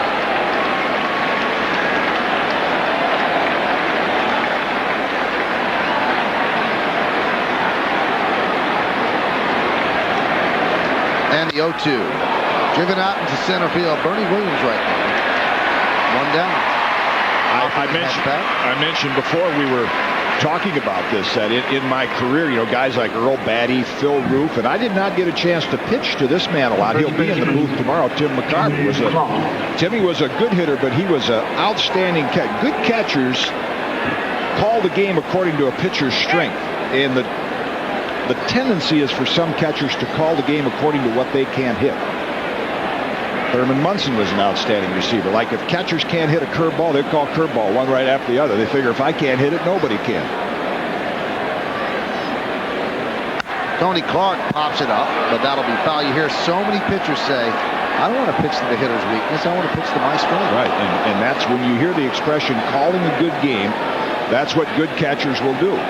Posada will learn. David Wells, Steve Carsey mentioned it, that it took he and Jorge a few outings for Posada to learn what he liked to throw in certain situations. Ted Lilly and Roger Clemens have both pitched well this year. The 0-1. Swung on a miss. You look at Clark's numbers, and it's hard to believe this guy, 3 straight years, had over 30 home runs. He's hitting 192 with 1 home run. He has got right now what they would call a slider speed bat. That was a changeup. You throw him either real hard or real slow.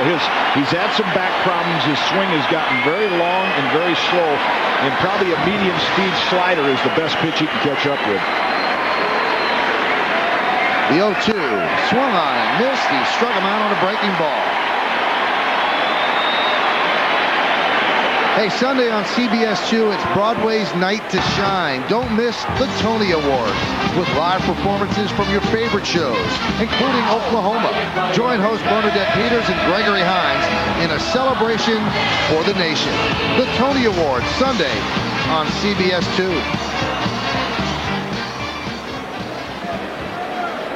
This is the Broadway stage of baseball, Yankee Stadium. No score, top of the 4th inning. Lou Merlone at the plate. Driven out to left center field. Bernie Williams got a good jump. He's there, and he puts it away for the final out of the inning. No runs, no hits, no errors, and 1 man left. At the end of 3.5, no score. Not too close. What do you think? I got that insurance? What insurance is that, Yogi?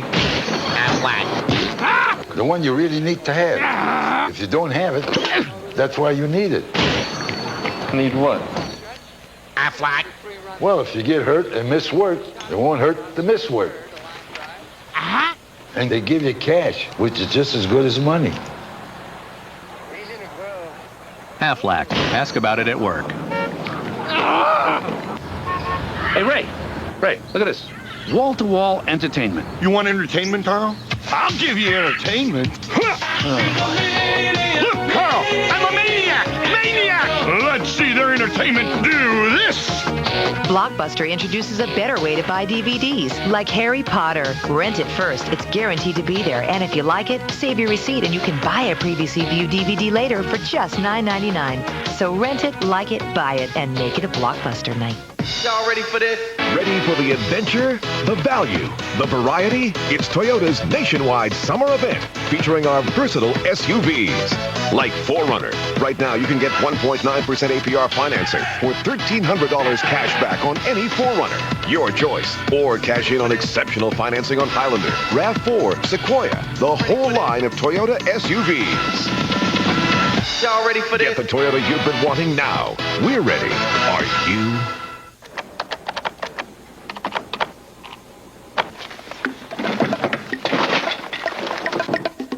The new Verizon.com is here.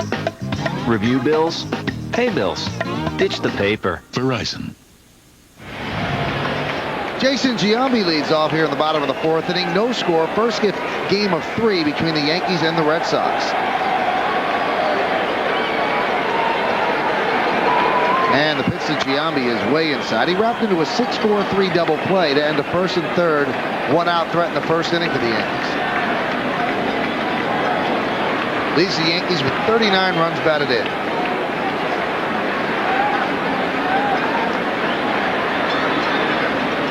And the 1-0.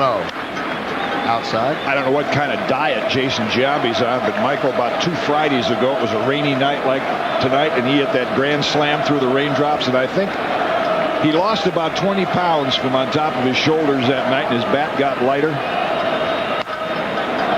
Some use the expression that that's the night he really became a Yankee or a popular Yankee with the fans. And starting with that, Jason has been on some tear.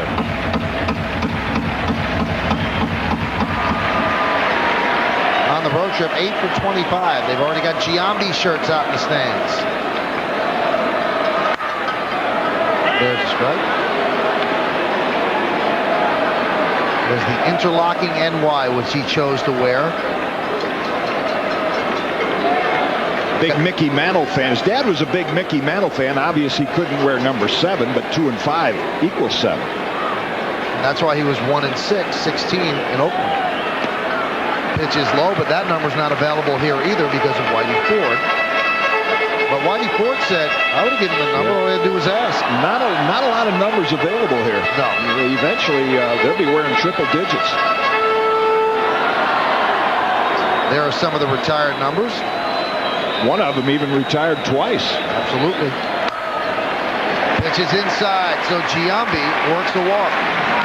Speaking of catchers, remember the Aflac trivia question we gave you at the top of the inning? We promised the answer. We never go back on a promise. Who are the only 3 Yankee catchers to bat 300 and hit 25 home runs in the same season? And the answer is Bill Dickey, Yogi Berra, and Boston bench coach Mike Stanley. How about that? There's Stano. Good guy. Sure is. And there's Yogi and Bill Dickey. I think Bill Dickey's on the left.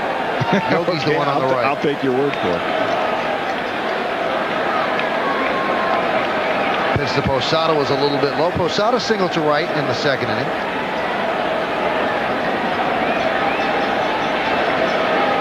Yogi is at the ballpark tonight. The 1-0 up and away.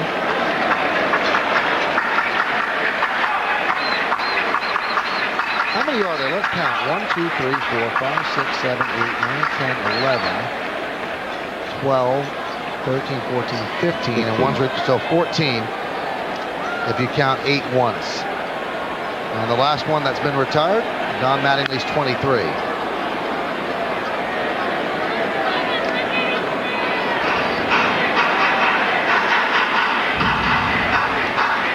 Wonder how long Joe Torre or Grady Little will go in this game before we start seeing a hit and run. You got a sinker ball pitcher like Lowe, gets a lot of ground ball double plays. And the one way you try to stay out of them is to send the runner. But of course the Yankees have so many home run hitters, and that's not really their style this year. They're more of a throwback to the old Baltimore Earl Weaver days, to sit back and wait for the long ball. 2-1. Low and away, and that's something that Joe doesn't want to fall into. He said that many times. I don't want us to sit back and wait for the home run. Well, let's see what he does here, because 3-1, even though for years it was a count, you never sent the runner. You let the hitter pick out a pitch. But in his tenure here, this has been his favorite count to run on, 3-1. There's a strike. Giambi bluffed and then stopped and headed back. And the count now 3-2. Do they send him now on 3-2? I would think so. Nobody out. 2 slow base runners. I think even if they send them, though, you can still get a double play. Let's see what they do. There he goes. The pitch is outside. The throw was made anyway. Giambi's in there, but it's a walk. Giambi almost had himself a stolen base.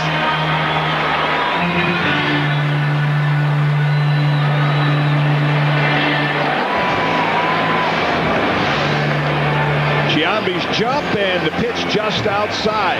Good discipline again. The Yankees have taken a lot of close 3-2 pitches. Derek Jeter drew a walk in the first inning on a close 3-2 pitch, and now Posada here in the fourth.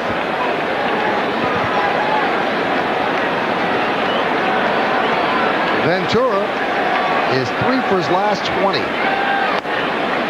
There's a strike.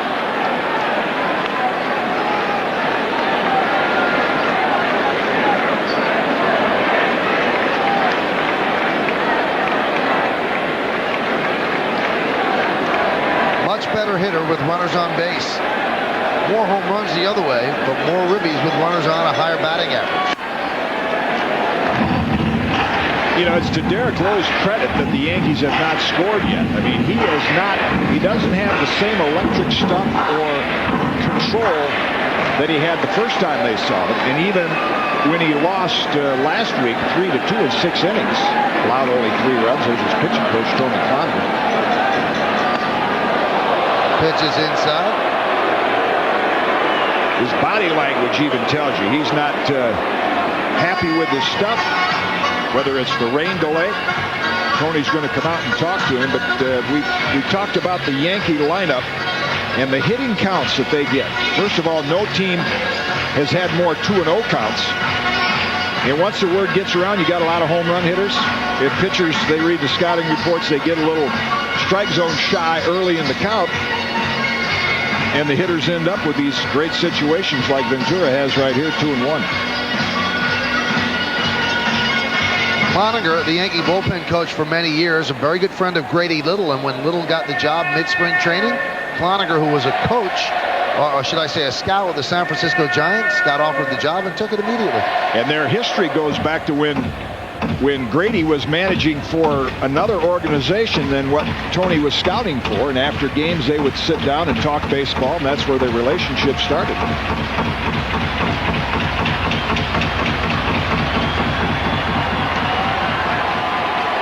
Giambi is on second, Posada on first. Ventura at the plate. All 3 of those Yankees do not have great foot speed. And the 2-1. Fouled away.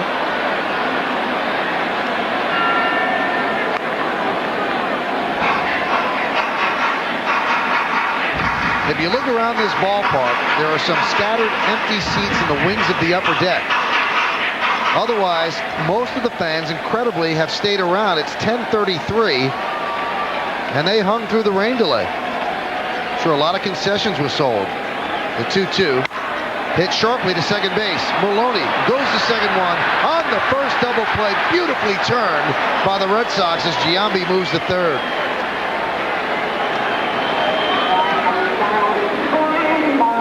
I think they can only turn that double play with those 2 runners. Yeah, once again, Lowe, that outstanding sinker, even though he was wild, gets partially out of this jam with a ground ball, and you're right about beautifully turned. Not only did Maloney make a nice play getting to the ball, but when you make a pivot like that, he gave Garcia Parra a perfect throw. So Nomar had plenty of time to avoid the runner and make the return throw. Yankees tonight 3 for 3 with the bases empty, and now 0 for 9 with runners on base. Pitch to Vanderwall is inside.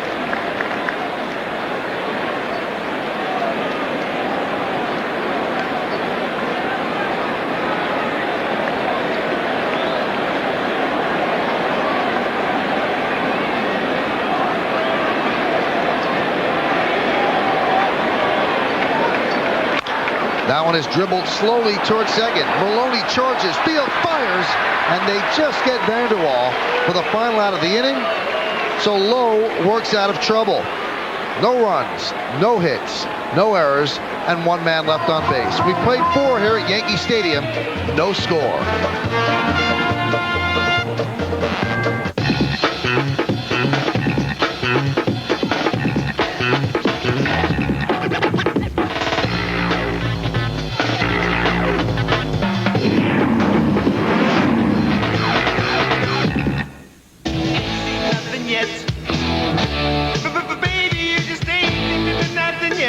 Ford Explorer, a best pick from the Insurance Institute for Highway Safety that left the competition way behind.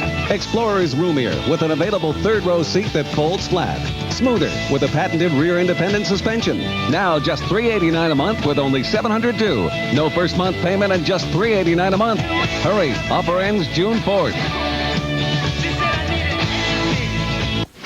So, Dan, do we have everything we need for this meeting? It's all right here, sir.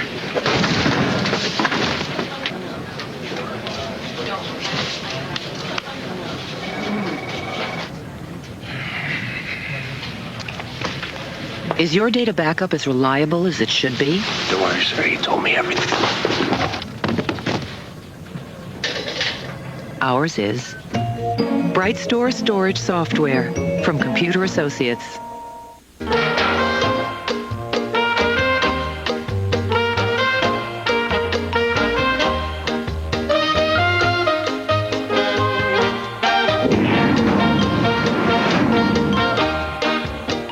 He's on top of his game. I am an adrenaline junkie. He's in the zone. Quit playing grab ass in the locker room. Listen to me. The best sport in late night television. David Letterman. He's in a league all his own. Can I have my ball back? Let's take a look back at a Yankees landmark event. The year was 1975, and Chevrolet deepens its unique relationship with the national pastime with the new advertising slogan of baseball, hot dogs, apple pie, and Chevrolet. And on August 1st, 1975, Billy Martin deepens his relationship with the Yankees as he replaces Bill Burden for his first of 5 stints as manager. This look back has been brought to you by Chevy. Chevy will be there. See, he was way ahead of his time. Now everybody wears a hat like that. Ricky Henderson looks at a strike, and boy, did Ricky love Billy Martin. And the feeling was mutual. He had Ricky with the A's, and he had Ricky with the Yankees. Foul back. I think what Billy could get players to do, despite all of his off-field problems, that he could get guys to play. There's the all-time leaders in game played, and Ricky up there 3,006. I saw him do that to Rod Carew during his Minnesota days.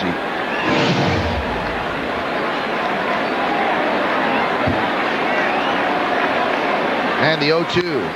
You know, when I say got guys in a frame of mind to play, to me the toughest thing to do in baseball is over a 162-game schedule is come to the park every day mentally prepared to play. You just, you know, some days you just have that days you're kind of sluggish, you're not into it, you're not concentrating. And Billy, I think with Ricky Henderson and with guys like Rod Carew had the ability to get them motivated every day.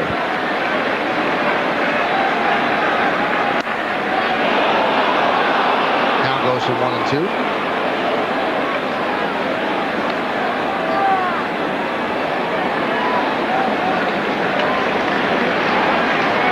You played with him with the Twins. Played with him with the Twins, and he was a coach with us with the Twins, and then he managed here in '79 when I was a player with the Yankees. When he managed the Twins, were you still there? Yes, I was. Was he a different manager then than he was with the Yankees? Not a lot. He didn't have quite as many battles with the owner in Minnesota, but he did have some. And he was pretty much the same personality and the same manager then that he was, I think, during his time here with the Yankees.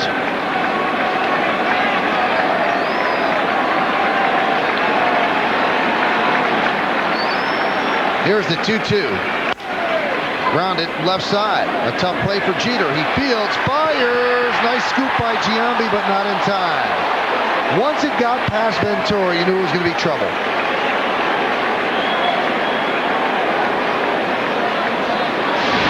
Yeah, those wheels can still move. Let's watch Ricky get out of the batter's box. See, when right-hand hitters take a pitch inside, he actually had to take a step backward. But it's like he said, ooh, I can get a base hit on this. And Derek played it as well as you can, and he got a nice scoop on the receiving end by Giambi.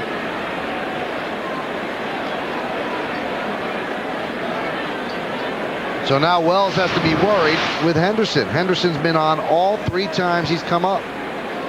An infield 2 infield singles and a walk. The pitch to Damon is low and inside. Damon in the first year of a 4-year free agent deal he signed. He was with the A's last season.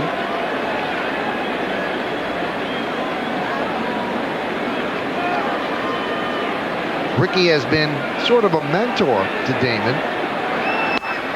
There's a strike, although Damon could steal bases. He said he's learned more from Ricky in these couple of months. When Ricky's not in the lineup, Damon leads off. And when Ricky's in the lineup, Damon will bat second.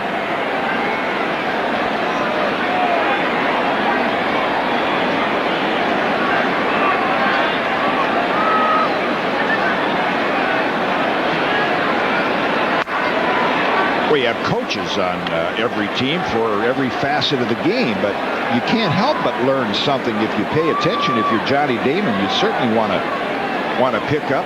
The Red Sox have 30 stolen bases this year and 46 all of last year. And you certainly want to pick up what tips you can from Ricky Henderson on how to be a good base stealer. 2-1. Popped up, short left field, backing up Jeter, coming on Spencer. Jeter makes the play, 1 away. Be there for the next CBS 2 Yankees game when the Bombers take on the Orioles here at home. Catch all the action Tuesday night at 7 right here on CBS 2. Jim Cott and I will be on hand for that one. Third baseman, Shea Hillebrand. A lot of people thought that Ricky should have retired last year when he got his 3,000th hit. He would have been part of a great Hall of Fame class. Cal Ripken Jr., Tony Gwynn, he wanted no part of it. And he says he wants to play another 4 or 5 years. Well, if you look at him physically, why couldn't he? I mean, players today have everything at their disposal to keep themselves in good shape. Pitches outside. Also, McGuire would be in that class. That would have been a pretty good Cooperstown class. Maybe Ricky wants to go in on his own. Like Ozzie Smith will do this year. Right.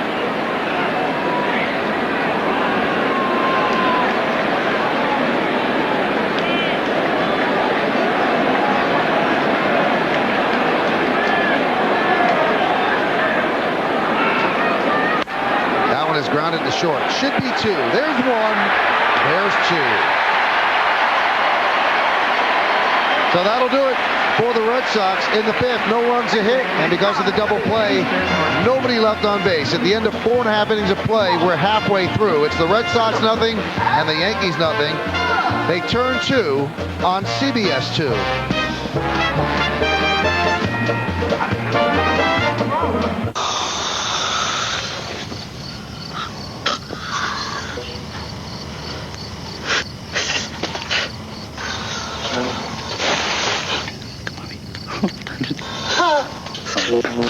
Okay, great.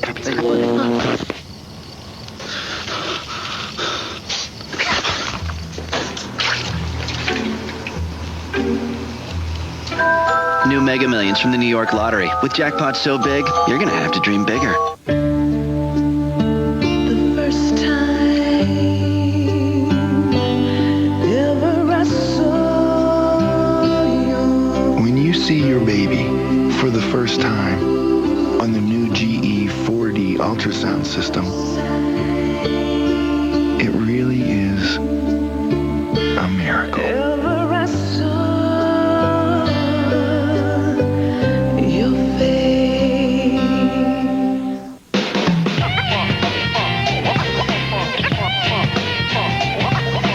'Cause it's a good life. So why you're tripping, the good vibes slipping away. It's a good life. So why you're tripping, the good vibes slipping away. The all-wheel drive Volvo Cross Country. Why you're tripping, the good vibes. Isn't it more fun to chart your own course? Good life. So why you're Find the answer at your Volvo retailer. Come on, y'all. Call 1-800-LAW-9999 if you've been injured in any accident. Speak to experienced lawyers 24 hours, 7 days a week. Call 1-800-LAW-9999. The call and advice are free. Protect your legal rights. Call 1-800-LAW-9999. Take a look at the Poland Spring fan of the game. Poland Spring natural spring water. Poland Spring, the fan of the game. He's looking sharp, the hat turned backwards. Took a nap this afternoon. He's ready to stay the distance. He's got the glove on. He is so totally set, prepared, and that makes him the fan of the game. Poland Spring fan of the game. Shane Spencer pops it up. First side, base side, foul territory, one away.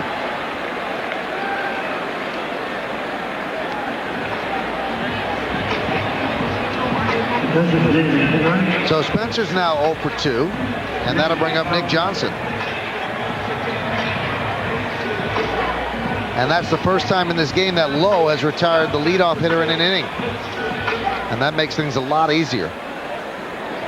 Lowe and Wells locked in a scoreless duel, bottom of the 5th inning.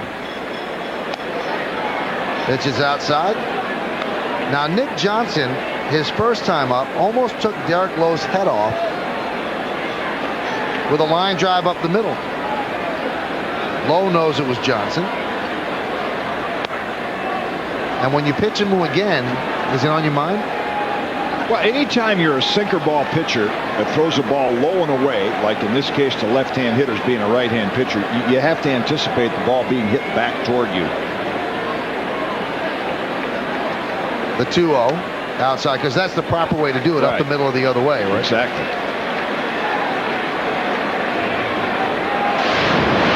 This happened in the 3rd inning. And Lowe wants to make sure he has his head. There's a strike, so the count 3-1. Yankees have already had 7 base runners. You mentioned it's the first time he's retired the leadoff hitter. Derek Lowe this year is averaging only 7 base runners per 9 innings. Way inside. So Johnson gets on via the walk. That's the 4th walk issued by Lowe. Last start was last Saturday against the Yankees when he hooked up with David Wells. So right now, if you're Joe Torre, the decision is Wells has walked 4, but the Yankees hit a lot of ground balls. Here's how Soriano ranks this season in the league. And maybe he gives him 1 pitch to hit, and if the count goes to ball 1, you'll see a hit and run. Soriano is 1 for 2 today. Grounded foul. The 4 walks by Lowe, season high for him.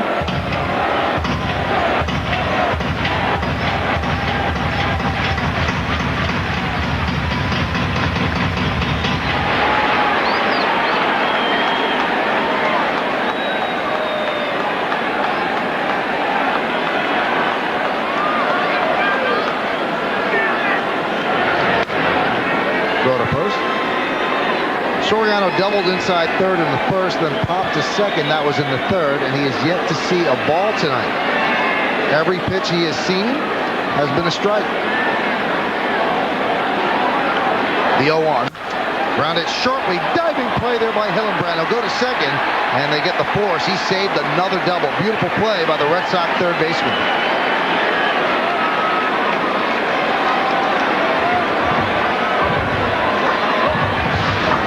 Soriano got one by him in the first inning, but not this time. Nice reactions by Hillenbrand, and he knows his only chance is at second. And almost from his knees, gives Merloni a nice throw. Merloni had to play like he was a first baseman and stretch because Nick Johnson was only a stride from beating the throw to second base.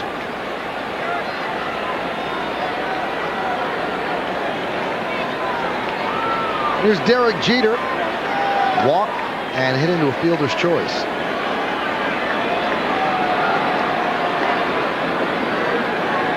The hits are even at 3 apiece, and so is the score at 0-0.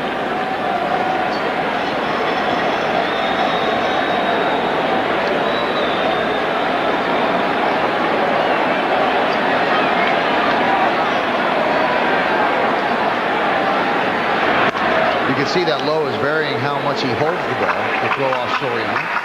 Yeah, that's really the best way to try to keep a base runner close or give your catcher a chance. You know, you come set one time for just a split second and go, and then the next time you hold it for a longer period of time. Pitch out, nothing doing.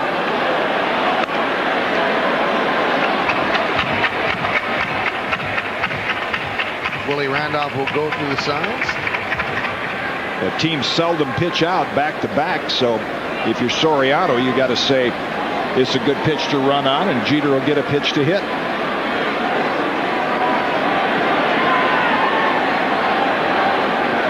Another pitch out. Wow. Back-to-back pitch outs, and he almost got trapped off first. That's a pretty gutsy call. Or maybe they thought they had signs. Now, back-to-back pitch outs, and Soriano just froze for an instant in his tracks, and Varitek with a quick snap throw. I guess that's a testament to Grady Little feeling that Lowe can throw strikes, putting him in a 2-0 hole. This time he goes. The pitch is a strike. The throw to second is in time. Great throw by Varitek, and they nail Soriano to end the inning. No runs, no hits, no errors, and nobody left on base. We played 5 here at Yankee Stadium. It's the Red Sox nothing and the Yankees nothing.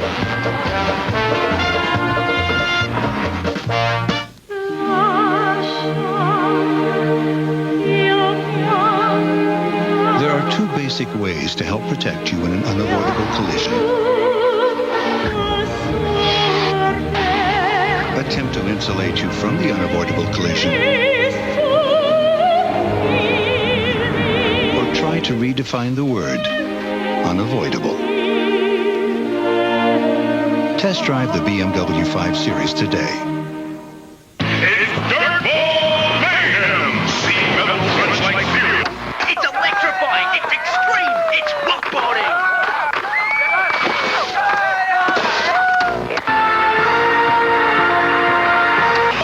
So basically, it's 2 fat guys rolling cars. Hey, Jim?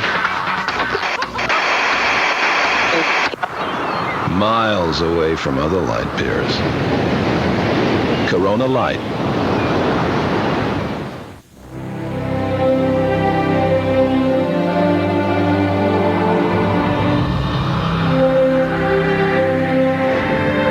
The legend known as New York Yankees baseball continues to grow in 2002. It's a rematch of last year's memorable World Series as the Arizona Diamondbacks visit the New York Yankees Monday, June 10th through Wednesday, June 12th in the Bronx. Come out to Yankee Stadium for the Yankees' historic 100th season. New York Yankees baseball on CBS 2 is brought to you by Chevy. We'll be there. By the new Mohegan Sun, a legendary entertainment, dining, and shopping experience. By Jeep and your local tri-state Jeep dealer. And by Hyundai, where driving is believing. Well, 5 in the books here at Yankee Stadium and only zeros on the scoreboard, except in the hits column. 0-3-0 for the Red Sox, 0-3-1 in the error column for the Yankees. It's 0-0 as we go to the 6th, and Nomar Garciaparra leads off against David Wells. That one is driven deep to center field. Bernie Williams back, still back, on the run. That ball is off the base of the wall, kicks away from Bernie. Nomar will go for 3. Bernie retrieves, fires it into Soriano, and Garciaparra with a stand-up triple.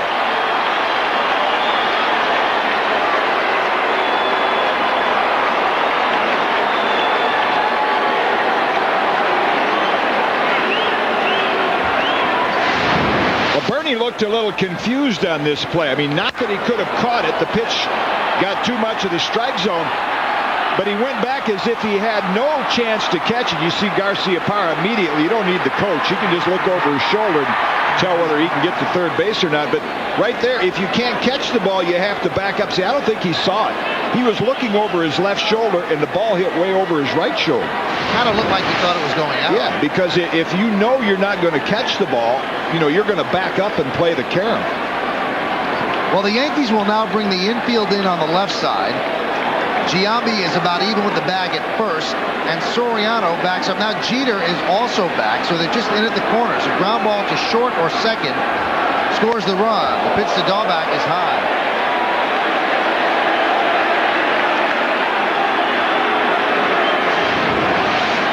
We're going to get a look at Bernie Williams tracking this fly ball. He's going to look over his left shoulder. The ball's going to hit over there. So, I mean, he tracked it like he did not pick up the ball at all. The 1-0. Grounded toward first. They will hold Garciaparra. Giambi touches first, one away.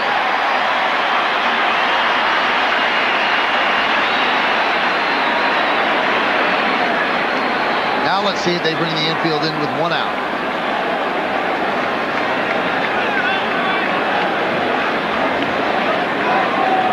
And it looks like they will. Joe Torre makes that decision.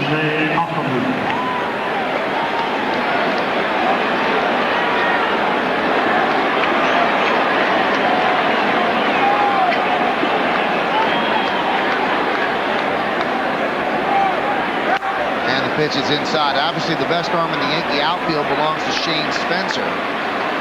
So a fly ball to Bernie of medium depth will score Garciaparra. Vanderwall's arm is decent in right, but again, Spencer's the best. That one is driven out to shallow right field. Down the line, giving chase is Johnson, or should I say Giambi and Vanderwall. It's a foul ball. And, Michael, you mentioned the Yankees with 1 out bring the infield in. So fans might say, well, why wouldn't you do that with nobody out? A lot of times managers with nobody out keep the infield back because a base hit opens up a big inning. You got your infield in with nobody out. It opens up a big inning. You can do it with 1 out because even if Offerman gets a hit, the double play is still in order. You get another ground ball, you get out of the inning. It gets away from Posada, goes all the way to the backstop, and Garciaparra scores. Red Sox lead 1-0. A wild pitch. Looked more like a cross-up. I mean, that ball's just up and in. I don't know whether Jorge didn't pick up the ball. I mean, most of your wild pitches are inside. Check out the target. And it did take off. And sometimes maybe with that mask on, he didn't catch the flight of the ball. 2-1. Swung on a miss. This is what it looks like if you're Jorge Posada. And you got to quick get the glove up, and he didn't get it up in time.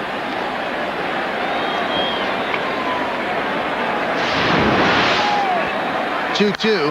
Foul back. Now, I know it was a tough play, but you could almost say that's a pass ball. Well, and in fairness to Posada, when you're catching a guy like David Wells, he has outstanding control. You don't think a boomer is throwing a pitch that high and that far out of the strike zone. 2-2. Grounded to third. Ventura. Two-way.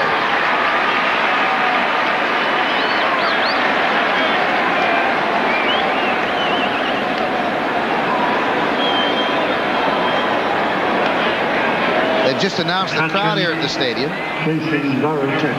Yankees Red Sox, no surprise, 52,941. Should be about that kind of crowd for all three games. Day game tomorrow, day game Sunday. Varitek. And the pitch is low. Tomorrow is supposed to be a beautiful day. Players will sleep fast tonight. Won't be any batting practice, and both managers will probably say show up at noon, get ready to play by 1. There's a strike. That was some sequence to end the Yankee inning with Varitek throwing out Soriano. I mean, to pitch out back-to-back, great confidence in your pitcher's ability to throw strikes, and then Varitek with a great release and throw to get Soriano.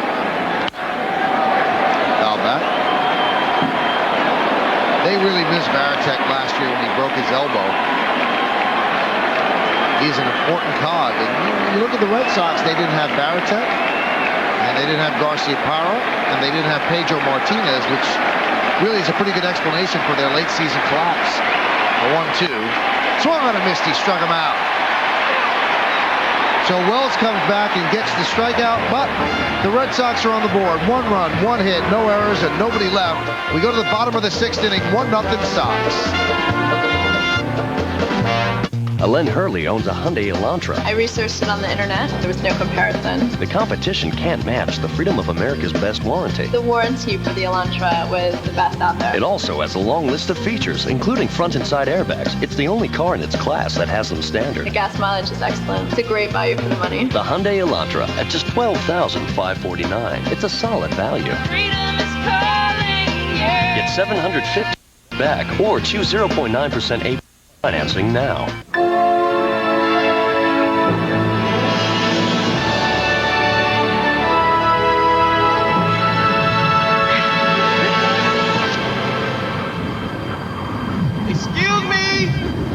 Excuse me, ma'am. You can't be up there. Can you come down, please?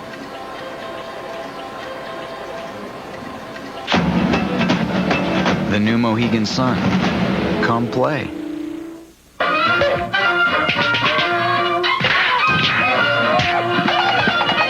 Decide on a better way to resolve your differences with the help of VerizonSuperPages.com. Why don't we start by opening up and sharing our feelings with one another? Okay, Mo. I was thinking more emotionally. Excellent. Superpages.com. Better pages for better decisions. Verizon.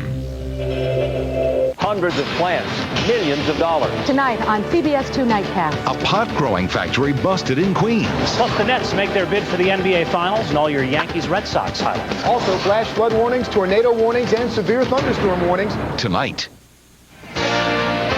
Following tonight's last at bat, join us on the Yes Network for the New York Yankees postgame with Fred Hickman and Susan Waldman, featuring complete analysis of tonight's game, interviews with players, plus all the scores and highlights from around the league. The New York Yankees postgame immediately following the game on Yes, and Sunday's game, Yankees Red Sox, will also be on Yes. We'll make it a point to visit us on Yes. We also want to tell you, if you just tuned in and you were looking for CBS 2 Nightcast, the Yankee game has been delayed twice because of rain, and CBS 2 Nightcast will follow immediately after the game.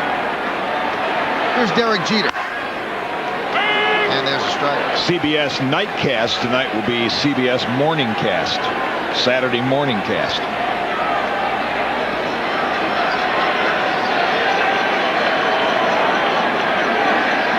And the 0-1. a little bit low. I'll tell you what's been impressive about tonight's game is oftentimes when teams have a day off, which they both did yesterday, you come out today, you have a couple of rain delays. It's a sluggish game. Everybody kind of seems like they're out of sync, back on their heels. I know a lot of players, when things are going well, like they have been for the Yankees, don't like to have days off. But tonight's game, I mean, the throw by Varitek, some of the plays by Merloni, David Wells has been sharp. It's been an excellent ball game. Red Sox have scored the only run. That came in the top of this inning. And it scored on a wild pitch. Way outside.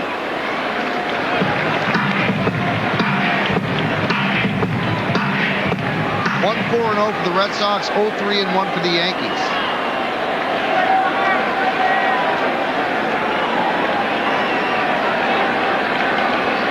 And the 2-2.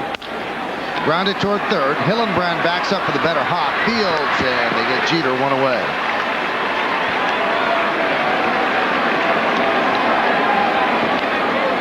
Lowe seems like he's gotten sharper as the game moves along. Yeah, he's getting more ground balls now. He looked quite uncomfortable, and the Yankees had a chance to get him in the early innings. Mentioned he gave up more base runners in the first half of this game than he usually does for an entire game. Bernie Williams 0 for 2 tonight. Struck out looking and grounded to first. Tony Cloninger goes to the bullpen phone.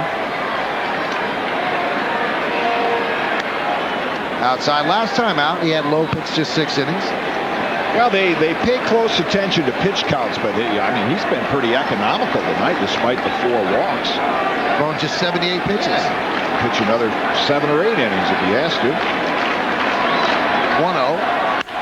Grounded sharply through the right side for a base hit. Bernie Williams with a 1-out single.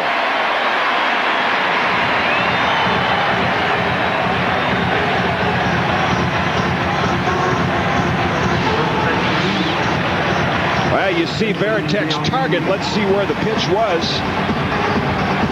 Again, maybe just a little too high for a sinker changeup type pitcher like Lowe.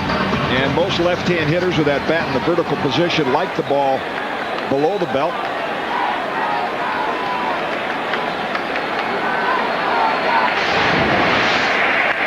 They get Tim Wakefield up, the knuckleballer.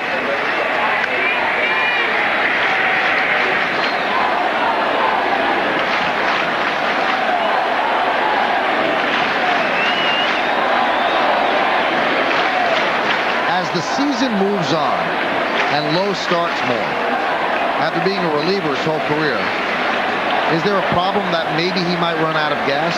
I wouldn't think so. You know, at his size, and he's a great athlete, there's no reason it should. Even though he's never done it before? No. I mean, I guarantee in his amateur days and his minor league days, he started. It was probably more difficult for him to adapt to becoming a reliever than it will be to adjust being a starter.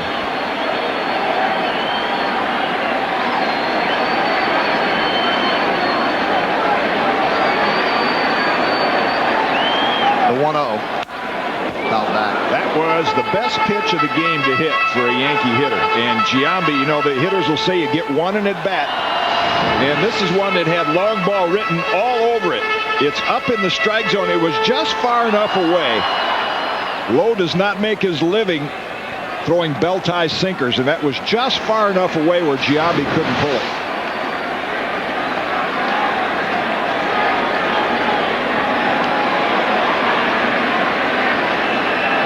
Low.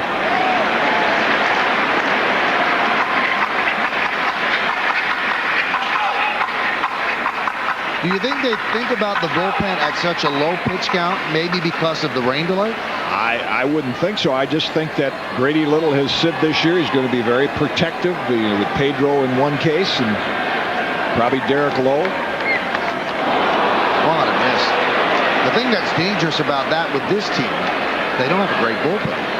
Although their bullpen this year, as we saw Tim Wakefield, unusual for a knuckleball. You know, there's a lot of bad things can happen with a knuckleball pitcher. Stolen bases, wild pitches, pass balls, but he's done an excellent job in setting up Urbina.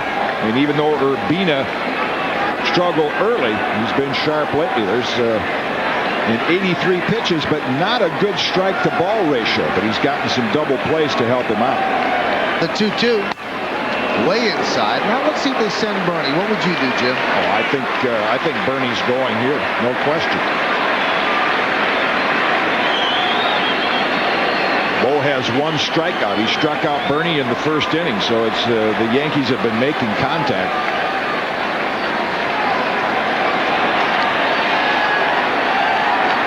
There he goes. The pitch is low. Giambi held up. So another walk issued by Lowe, and that puts runners on first and second for the Yankees with one out. And here's Tony Cloninger. Let's take a look at Derek Lowe pitching to Giambi. That one's low. Now here's the hittable pitch. Left it up. And you can almost see Lowe. Wow, I got by with that one. Got him to chase. Too far inside. And laid off a 3-2 breaking ball. I think that's why they have Wakefield up more than pitch count, is that Derek Lowe has not been at his sharpest. I tell you, he's gotten a lot out of this game. One out here in the 6th inning, walking 5 and only striking out 1.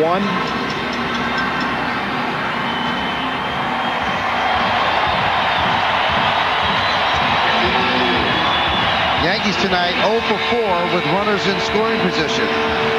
Posada will try to change that. Freddie Little looking at the matchups.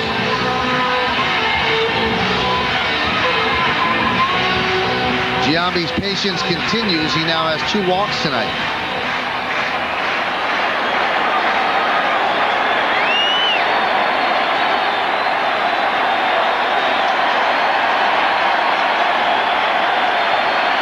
And the pitch. Hit sharply. Oh, a great grab by Merlone. There's 1, and there's 2. That is the play of the game. Merlone took away an RBI single from Jorge Posada and turned it into an inning-ending double play. They don't get better than that. After 6 innings of play, 1-0 Red Sox.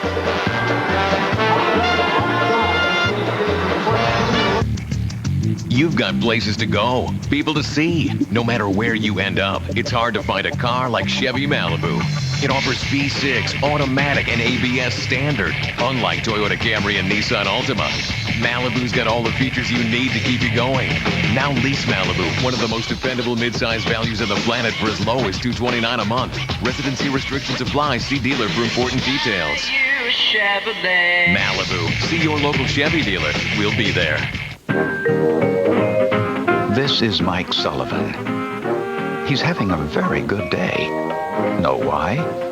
Mike's finally got health insurance, thanks to Healthy New York. It helps small business owners afford quality health insurance for themselves, their employees, and their families. So now Mike's covered. And not a moment too soon. To find out if you qualify, call 1-866-HEALTHY-NY.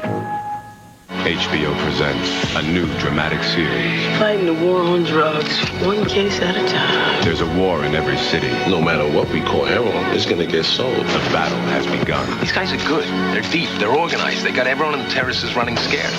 And the weapon is the wire. How'd you get this on tape? It's not tape. That's live, brother. Girl, you can't even call it a war. Wars end. A new dramatic series, The Wire, on HBO. Don't miss Sports Wrap Live every Saturday night at 11:30 on CBS2 and see Extra Effort, brought to you by Corona. Everything you need to know about this week in sports all in one show. Sports Wrap Live on CBS2, the broadcast home of the Yankees. Well, Lou Merlone with an unbelievable play to end the inning. They don't get much better than this. He has had some night in the field. I mean, he had to reach behind him to catch that ball, and then the remarkable throw. I mean, footwork is so important to a middle infielder, and that's twice he's given Garciaparra a perfect toss. And in both cases, the Yankees had runners not real fast, Ventura and Posada, but excellent night in the field for Lou Merlone. You mentioned early on, would you like to have a catcher that can hit or can catch? And when you're wrapped up in low-scoring games, good pitching like this, you'd much rather have guys in the field that can catch the ball. Maybe he hopes that's going to get him a Gold Glove if he swallows enough of it. And the pitch to Tony Clark is a strike. 3 double plays hit by the Yankees. Their all-time record is 5, and they've done it 3 times.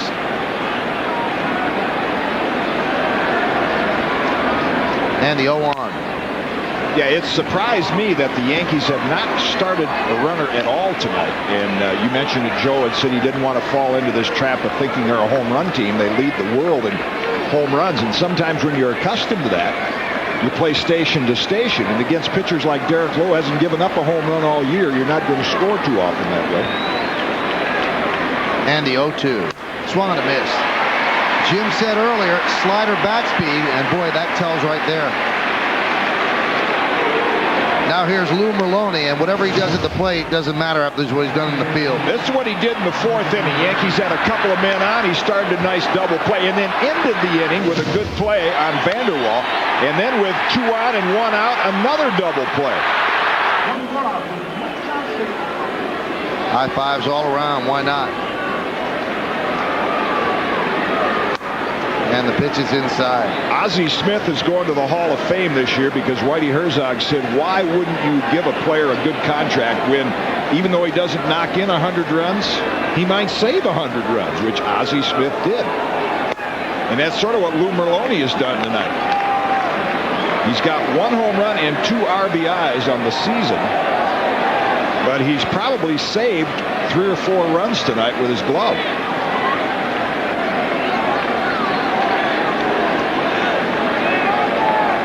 And the 2-0. That one is driven to left center field. Giving chase is Shane Spencer. He can't get there. Splits the outfielders, and it rolls to the wall. Maloney will round second. He's going to go for 3. The throw from Jeter is not in time. What a night by Lou Maloney.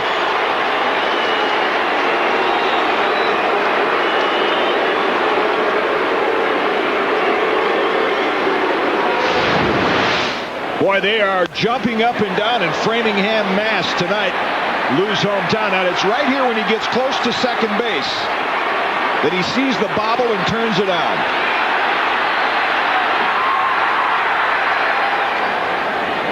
The only time a runner really needs the third base coach is when the ball is hit into the right field corner. Every other time the ball is in front of you, and Merlone could make his own decision and makes it with plenty to spare. He's a little bit too close to the bag, almost jammed his ankle. Yeah, it looked like he did hurt himself a little. You can see him kind of wincing. Yankees bring the infield in. Ricky Henderson at the plate, 2 for 2 with a walk. Pitch is high. It's a late slide Michael's talking about. And you see the front leg, his left ankle, catch the top of the bag.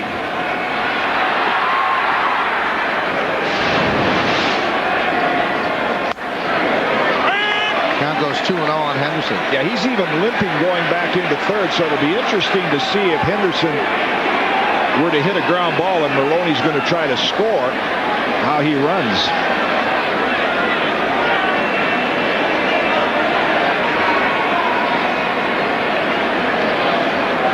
And the 1-1. Foul back. Yankees get their bullpen busy.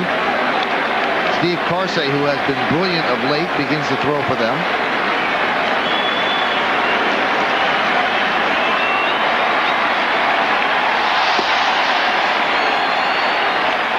Maloney looks like he's in pain, but he's not the type to come out of a game, especially the type of game he's having.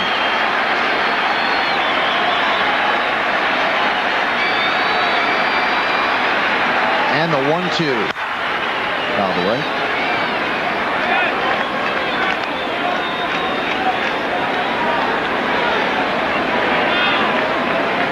Infield is in. Yankees are trailing 1-0 top of the 7th inning, trying to hold it right there.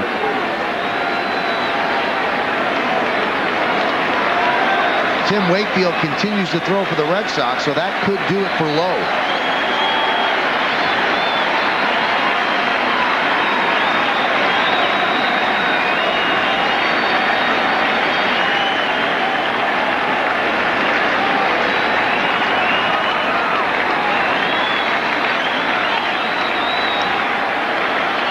1-2 pitch. Hit slowly toward the second baseman, Soriano. Maloney does not come home. And there are 2 down. I think what you said was right. I don't think he could have made it on that. No. Not the way he's feeling. And both pitchers tonight have done such a great job with men on base and coming up with big pitches. And there's another example. He gets Ricky to hit it on the ground. If I'm a Yankee infielder right now, I'm going to be very alert for a drag bunt by Johnny Damon. Second and short are back with 2 out. Element of surprise. And the pitch to Damon. There's a breaking ball strike. Mentioned early on about Billy Martin's managerial career and managing Rod Carew, and there were few better than Rod Carew in situations like this at dropping down a bunt, picking up an easy run. That one is grounded foul. That'll remove any idea of the bunt with 2 strikes. Damon is 0 for 3. A crowd of over 52,000 trying to spur on Wells.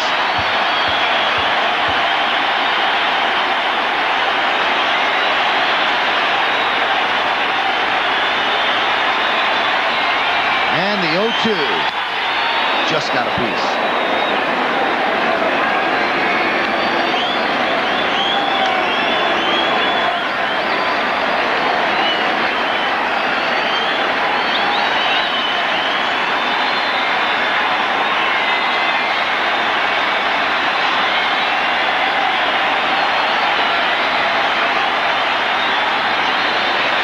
And there's a lot of ulcers in that job.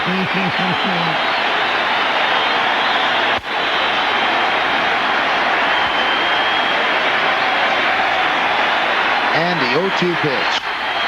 Line down the left field line. Fair ball. It's trouble. It is a foul ball. He missed an RBI double by about 6 inches, if that.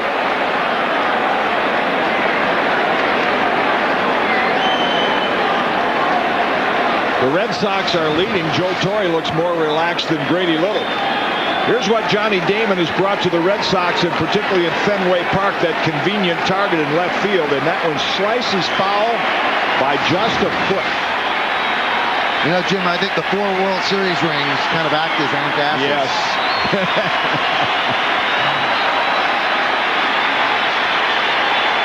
And the 0-2.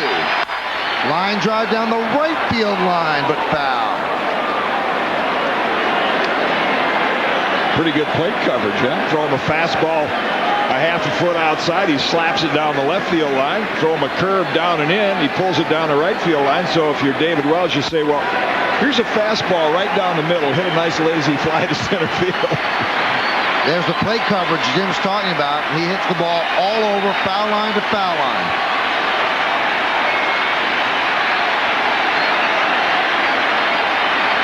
And the 0-2. Hit sharply to short. Jeter is right there. And a nice stretch by Giambi, and that will end the inning. And Wells works out of another jam. He has done a beautiful, beautiful job today. No runs a hit, no errors, and 1 left. At the end of 6.5, we'll stay right here and listen to Bob Shepard on the Yankee Public Address System. Let us now take a moment to remember the tragic events of September 11th, 2001.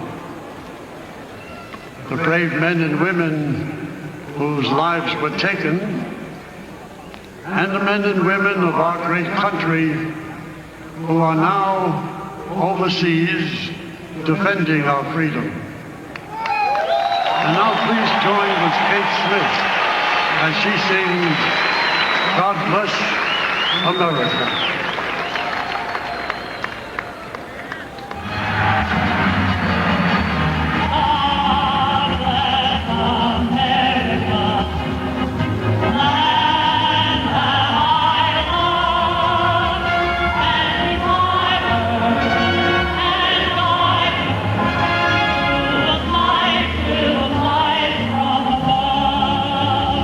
From the mountain to the prairie.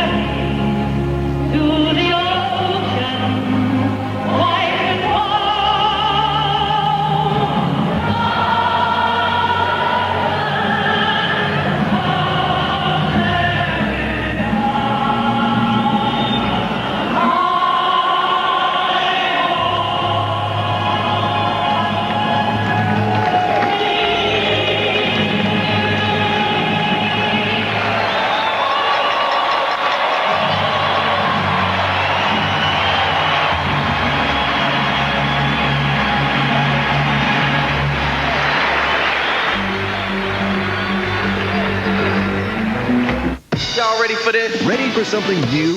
You call that an event? This is an event. 3.9% Camry financing. The car the Detroit News calls hands down the car of the year just became the buy of the year at 3.9% APR. For a very limited time, you can save into the thousands on the newly redesigned Camry with special 3.9% APR financing. Priced less than last year, Camry is an even better buy right now. Y'all ready for this? Get the Toyota you've been wanting now. We're ready. Are you?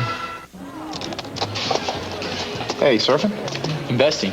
Transferring money from my Fleet checking account into my Quick and Riley account. You can do that? You don't have to have like a Section 3 or a Series 85 or something like those? No, everything's right here. Yeah, mutual funds, bonds. Even a personal financial consultant you can call. Yeah, your total financial picture all in one place. With just a click. My financial picture probably be like one of them elementary school photos, you know, the small version. You just came in from recess, you're all sweaty, your hair's sticking up in the back, but your mom still says it looks good. Putting your savings in an ordinary bank is like putting money in a box. It just sits there. And one box is pretty much like another. What if you had a choice? With an ING Direct Orange Savings account, your savings will actually grow. You're going to earn high interest on every dollar with no minimums, no fees. And your money's never locked in, so you're never boxed in. Come on, let's go tell the world. Call 1-800-ING Direct. Save your money. He's on top of his game. I am an adrenaline junkie. He's in the zone. Quit playing grab ass in the locker room. Listen to me. The best sport in late night television. David Letterman. He's in a league all his own. Can I have my ball back? Have to take me out to the ball game, Cotton Eye Joe, and boy, is he getting into it, huh? Slow down. He has stayed the course. He really has. Good for him. Time for the Ford Game Summary, brought to you by Ford Cars and Trucks. Visit your Tri-State quality Ford store. Yankees 0-4-1, Red Sox 1-5-0. David Wells has done a good job. 7 innings, 5 hits, 1 run, 3 walks, 7 strikeouts. Derek Lowe, 6 innings, 4 hits, 5 walks, and 1 strikeout, did not allow a run. Darcy Power, 2 for 2, a double, a walk, a triple, and he has scored the only run. Now, Derek Lowe, as we mentioned, 6 innings, 4 hits, that's all he'll go. They turn it over now to Tim Wakefield, and this young man takes a little bit of a breath. Yeah, he's puffing. He's more tired. Yeah, he's more tired than Derek Lowe after pitching 6 innings. So now the knuckleballing Tim Wakefield will face Ventura, Vanderwall, and Spencer. And this is always a bit of a dicey move, but Grady Little is saying, hey, this guy's done a great job. Lowe has struggled a little bit. Anytime you bring a knuckleballer in, and there's a look, it's really a fingertip ball. I mean, you can count the 108 stitches on that. But the one thing Wakefield has done has given up some base runners. There's the fingertip. There's really the knuckleball grip. You dig your fingernails into the skin of the ball and you just flick it toward home plate. He does walk a lot of guys, and knuckleball pitchers always subject to wild pitches and pass balls. And in close games like that, you know, that you talked about Grady Little and the ulcers, that can test your patience as a manager. But this year he's done an excellent job. And he really wants to start. Well, believe it or not, when you look at the Boston Red Sox, you say, who's their senior citizen? Who's been around here longer than any other player? I mean, do you think of Tim Wakefield as the dean of the Red Sox? But he has been there now longer than any of these current Red Sox players. And he's done an outstanding job in starting or relieving.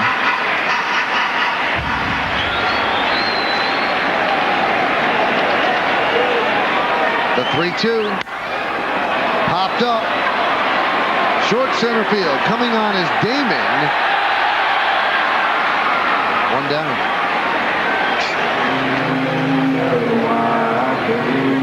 You know, the White Sox for a while had Hoyt Wilhelm, Wilbur Wood, Warren Hacker. They had some knuckleball relievers. Tom Candiotti started and I think relieved a little while. So they can be successful, but there is a downside to a knuckleball pitcher late in the game, particularly in a close game.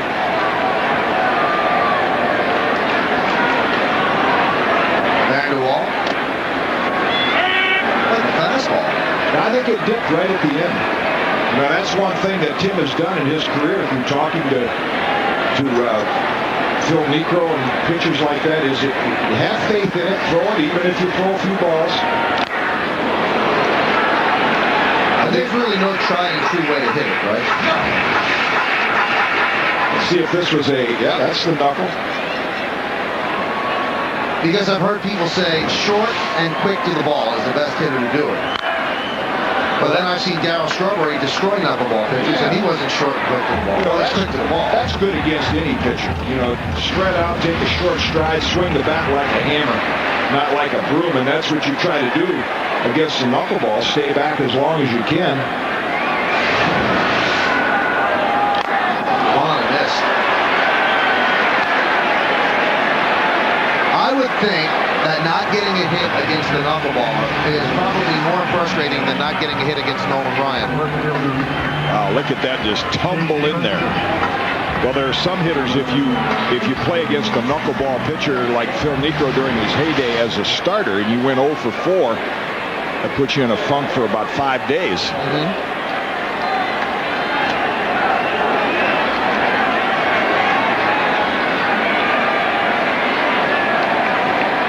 Spencer's 0 for 2 tonight. And the 1-0.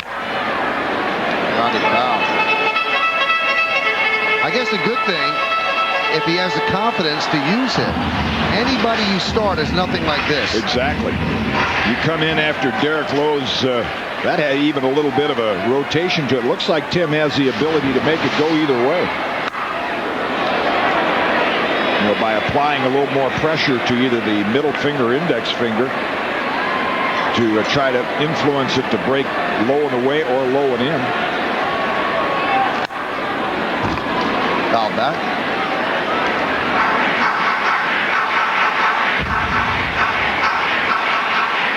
It just seems strange that it's so easy on the arm, and at times you are effective that there aren't more knuckleballers. Is it that tough a pitch to throw? That one is lined in the left center field, giving Chase Damon. He's there, and he puts it away. So Wakefield has himself a 1-2-3 inning. At the end of 7, 1-0 Sox.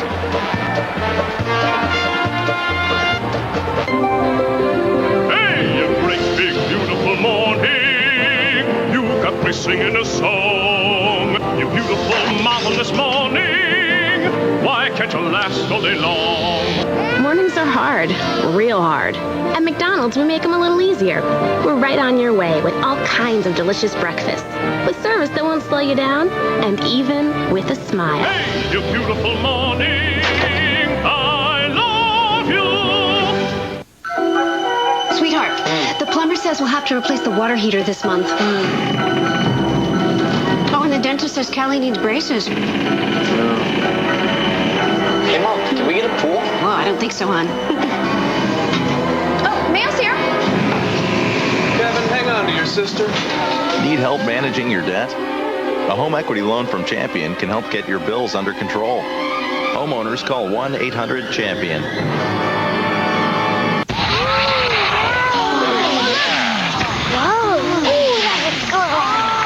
Hey, this is cool. How many 4x4s can you really take off-road? That was great. I suppose we better go give these guys a hand, huh?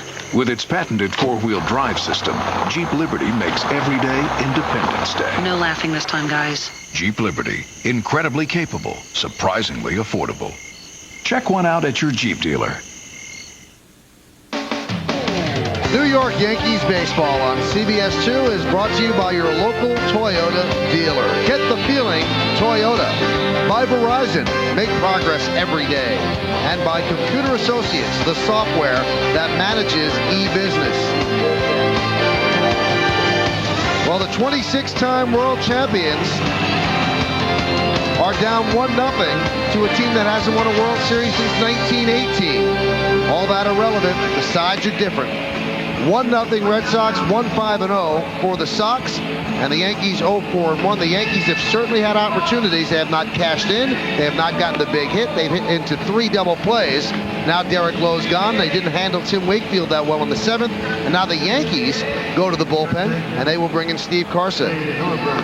Lighthearted moment on the Red Sox bench between Grady Little and Tim Wakefield. And there's what Carsey has done, and he seems to get better every outing. His earned run average down to 1.89, almost a strikeout an inning.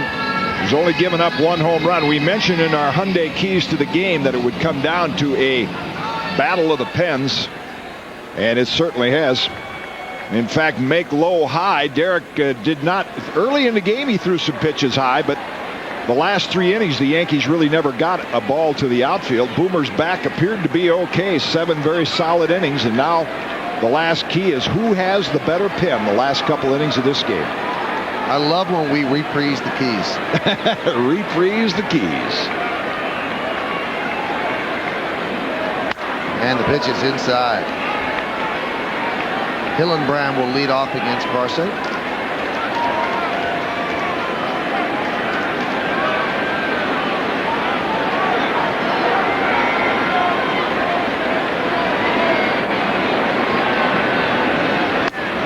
There's a strike. He's allowed 1 earned run and had 18 strikeouts in his last 17 2/3 innings, and that's over 12 appearances since May 2nd. He has been close to unhittable.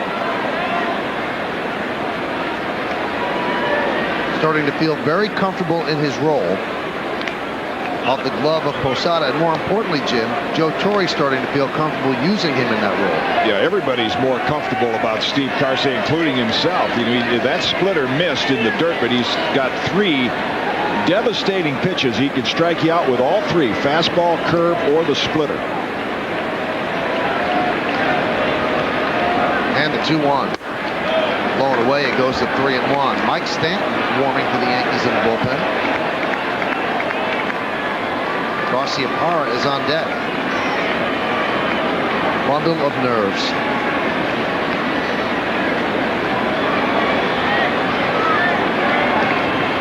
And the 3-1.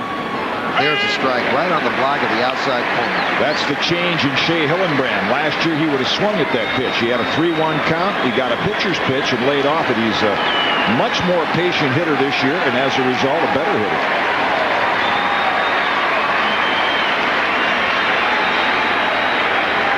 Right-hander deals the 3-2. Hit sharply right side off the glove of Soriano into right field. Tough play, couldn't make it. Hillenbrand reaches on an error. Not an error, check that, that's a base hit. That's a tough play, that should not be an error, I misspoke. Let's see what happened. It appeared that it hit the lip, and it did. See, Alfonso Soriano, he had it tracked perfectly, but it hit the lip where the dirt meets the grass. Just nothing you can do about that if you're Soriano.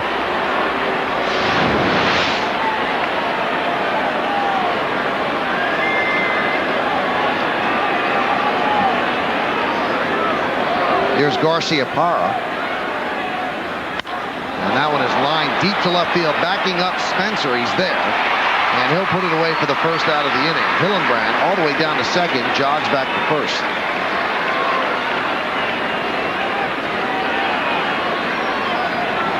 Carsey very humble. Here comes Joe Torre. He'll probably take it with him. Talking about how successful he's been of late. He said, yeah, all my pitches are working. He said, but, you know, I make mistakes, too, and some of them are hit right at fielders. He said, that doesn't show up. So I think that also gains favor with teammates as well. He's not blowing his own horn, so to speak. There was an example of it. That ball hit well right at him. Joe Torre waited till the Red Sox announced Nixon, and he'll go to the left-hander. So it'll be Mike Stanton against Trot Nixon when we get back. Stay right here. So Joe Torre plays lefty-righty. He brings on Mike Stanton, and Stanton will face pinch hitter Trot Nixon. Nixon's 2 for 10 against Stanton. There you see the numbers, less than a hit per inning. Only 1 home run. Unusual, a left-hander pinch hitting for another left-hander. Of course, Trot Nixon had no success at all against David Wells in his career, and he does have a couple of hits against Mike Stanton. So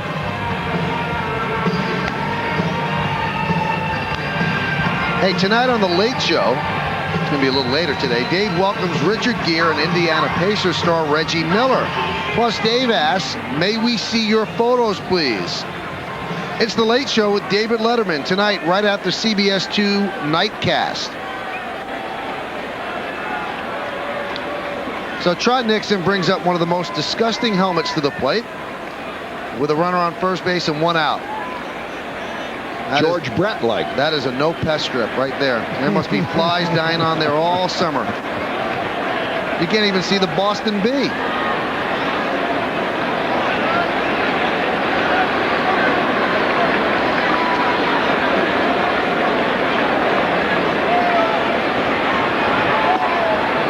And the pitch is low. See, most of them have the helmets all shined up nicely. But Trot says to the equipment manager, don't shine mine up. I want to have a little of that pine tar up there. Help me grip the bat better.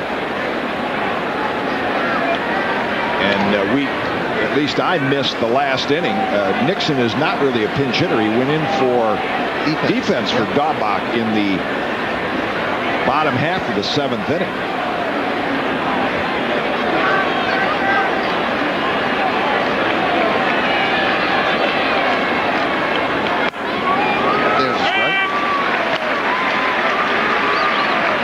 I guess with your helmet like that, it kind of takes away any need to go and get the pine tar. Right. Just reach up and top. Saves time. Maybe everybody should do it. I think the runner's going here. Dylan Brand leads. Skied to center field. Bernie Williams. 2 away. Why'd you think that? Well, I think a close game, and you want to try to pick up an extra run. You know, Mike Stanton is not really a strikeout pitcher. I just thought that Grady Little might use the opportunity there to advance the runner. He's got Offerman coming up next and another right-hand hitter after that. Switch, actually, in that case, 2 switch hitters coming up. Kind of strange we haven't seen either manager move the runners much today. Soriano stole 3rd on his own in the 1st inning. And then got thrown out at 2nd, trying to steal. Here's Offerman. Foul back. Take a look at the Boston Red Sox in-game box. Rickey with 2 hits. Nomar with 2 hits. Maloney with a triple and 3 great plays in the field.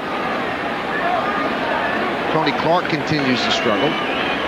So David Wells has really pitched well, and that's why you don't see great numbers in that box score. Count evens at 1-1. The only run in the game scored on a wild pitch.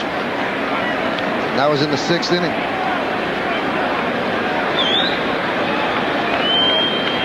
There's a gentleman who scored it.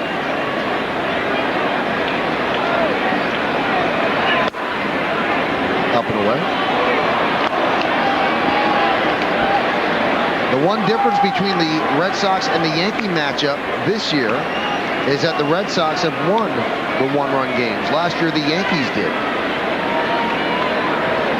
Last year, the Yankees owned the Red Sox here at Yankee Stadium. In 9 games, they were 8-1. There's a strike. Yeah, both teams this year in these low-scoring games where neither team scores more than 3 have won 6 and lost 3, and that's a credit to good starting pitching like Pedro Martinez, and also the Red Sox have gotten good production out of their bullpen. And the 2-2. Breaking ball with no bite upstairs, and the count full.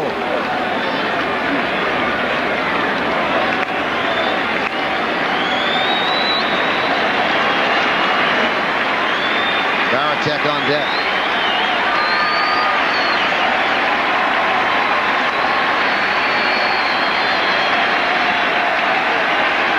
Runner goes, the pitch is high. So now Varitek gets a hat. Well, you won't see this in the box score tomorrow, but if the game ends like this is how it's scored. It was called a wild, well, I guess you'd see that in the box score. They'll have it down there at the bottom. Who scored a wild pitch, went off the top of Posada's glove, but unusual in a well-played game like this. The only run is scored on a wild pitch. You've got to be a very dedicated box score reader to get down to the wild pitch area. One on this. Varitek's 0 for 3 tonight.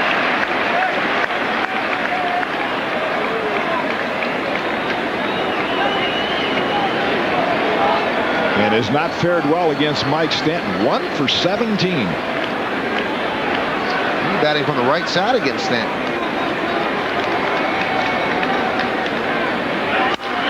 That one is lined to right center field. Bernie Williams on the run. He's now 2 for 18. 1 run scores. Here comes Offerman. He'll score. A 2-run double for Jason Varitek. And the Red Sox post 2 big runs here in the 8th inning. They lead 3-zip.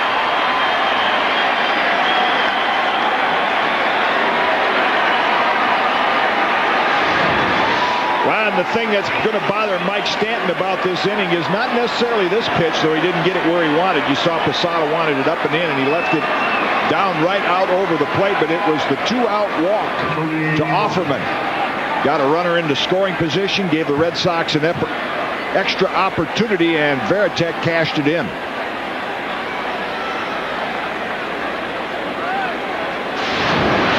Here's Tony Clark.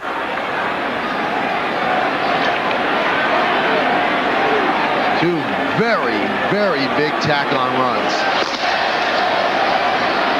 Ramiro Mendoza throwing in the Yankee bullpen.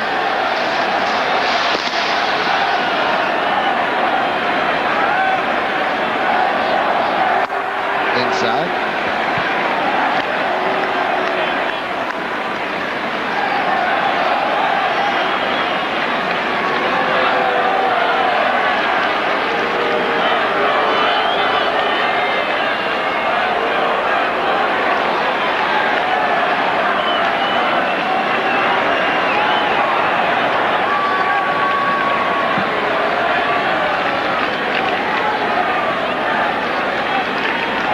Clark 0 for 14 against him.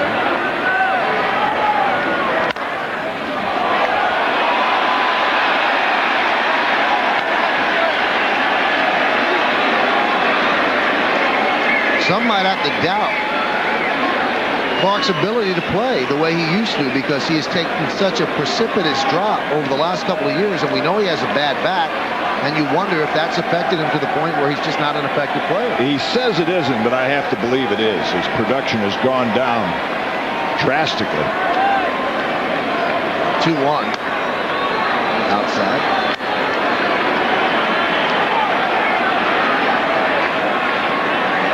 Lou Maloney's on deck.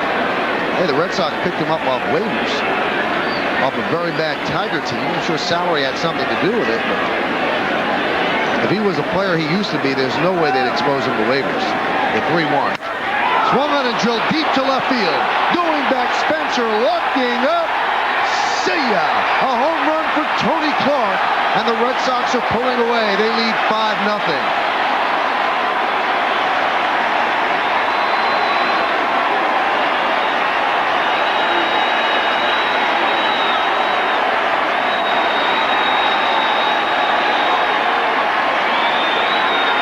That is the first home run for Clark in 125 at-bats. His last home run was on April Fool's Day against Toronto, April 1st.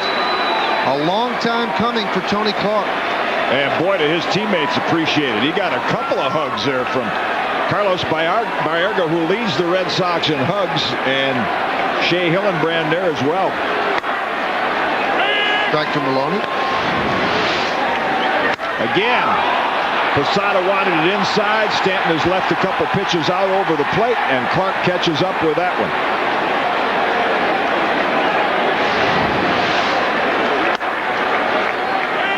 Well, you could almost sense relief from the Red Sox that that home run finally came. He's very well liked in the clubhouse, very soft-spoken, very classy guy, but he has struggled mightily. Clark's home run, the second home run allowed by Stanton this year. And the 0-2. Breaking ball low. Doesn't seem to have command of his breaking ball. No, that's what he missed in trying to polish off Offerman. And that's how he fell behind Varitek as well as Clark. 1-2. Swung on a miss. So he finally works out of trouble. But the Red Sox score 4 runs on 3 hits, no errors, and nobody left. We go to the bottom of the 8th inning at Yankee Stadium. The Boston Red Sox 5 and the New York Yankees nothing.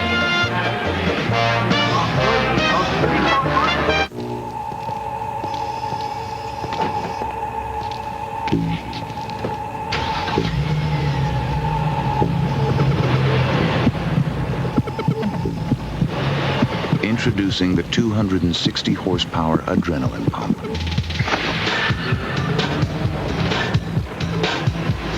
The new G35 from Infinity.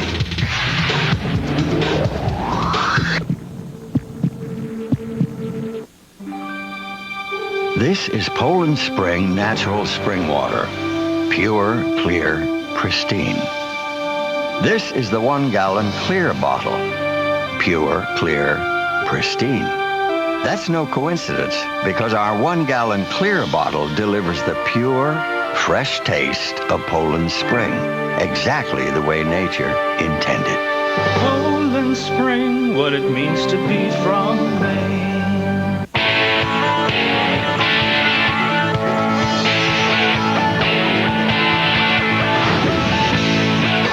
Compared to Honda Civic and Ford Focus, Dodge Neon SXT gives you more cool features, like 132 horsepower, 6-speaker CD sound system, spoiler, and fog lamps. For thousands less. Just something to reflect on.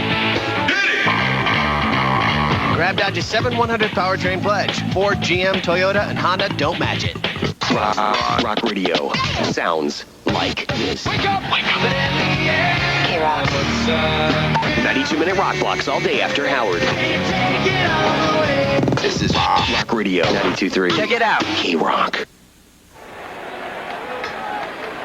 Nick Johnson leads off against Tim Wakefield, and there's a strike. The Yankees are in quite a hole now in the bottom of the 8th inning. 5-0 Red Sox as the Yankee bullpen faltered in the top of the 8th inning. Pitch is low. David Wells did so well over 7. And then Steve Carsey and especially Mike Stanton turned a 1-0 deficit into a 5-0 deficit. Pitch is high.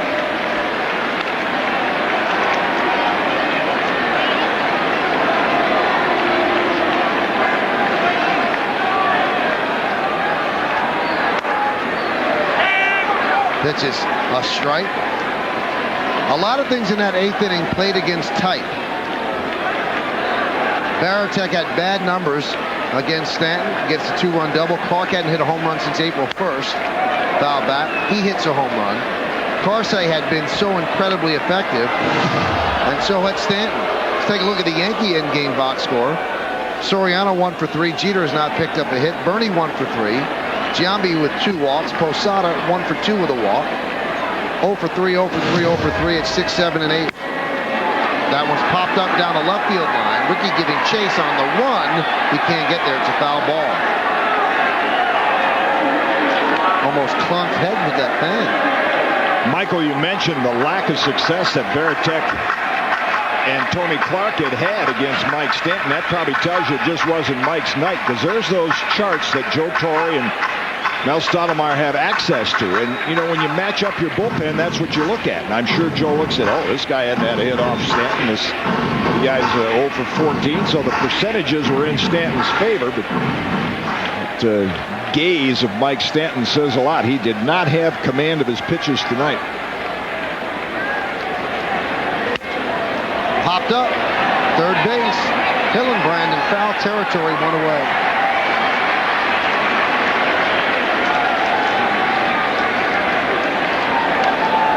Hey fans, you're not going to want to miss an exciting interleague series when the Arizona Diamondbacks and the New York Yankees square off June 10th through June 12th at Yankee Stadium.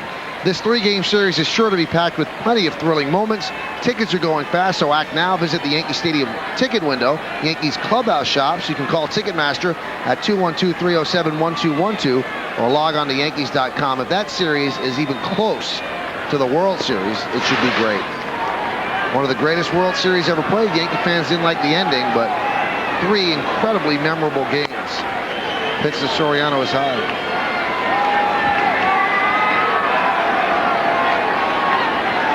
Randy Choate warming for the Yankees in the bullpen.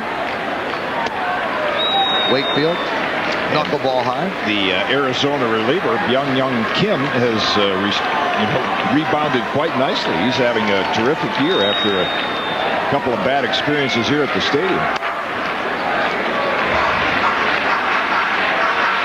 On successive nights, a game-tying home run by Scott Brosius and a game-tying home run by Tino Martinez. Soriano walks on 4 knucklers.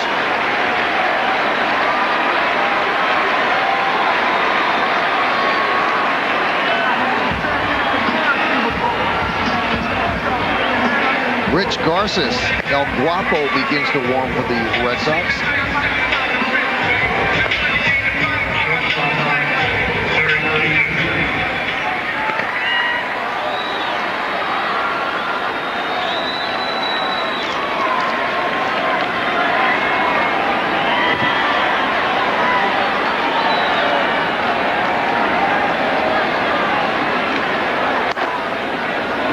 Pitches a strike. Yeah, Grady Little would probably like to see Tim Wakefield finish this game off. He's going to start Rolando Araujo tomorrow. And Araujo has been exclusively a relief pitcher this year. Darren Oliver no longer in the rotation. And he's given Pedro Martinez an extra day's rest, who's coming back on the 6th day. So he'll start Araujo tomorrow and Castillo on Sunday. Castillo usually doesn't go more than 5 innings, so he'd like to save the rest of his bullpen tonight.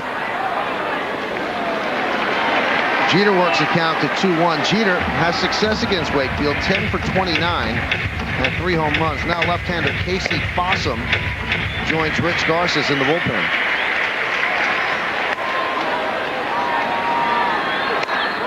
Swung on a miss.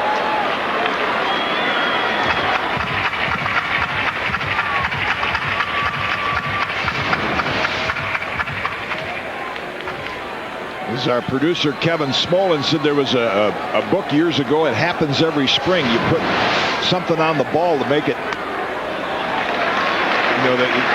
so it would dive around the bat, like the old wood repellent. And that's kind of what that knuckleball looks like. It just flutters up there, it looks so nice to hit, and then you swing at it and it disappears.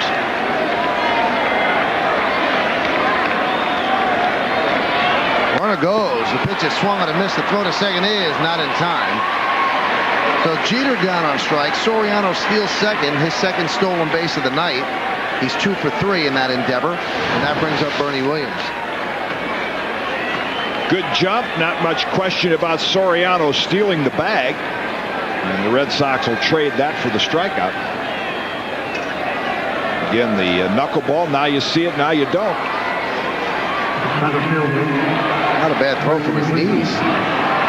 I'll tell you, they have played terrific in the field tonight. Between Veritek and Merloni at second. Clark made a nice pick on a one-hopper earlier in the game, a shot.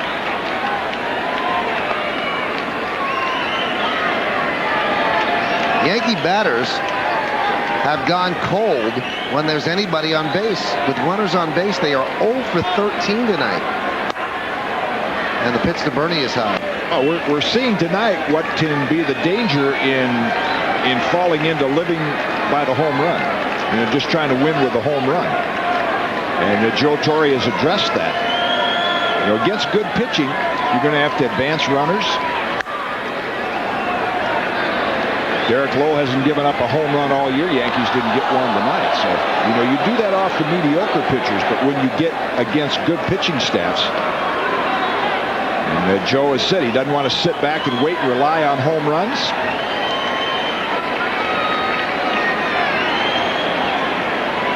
Home runs do go into slumps.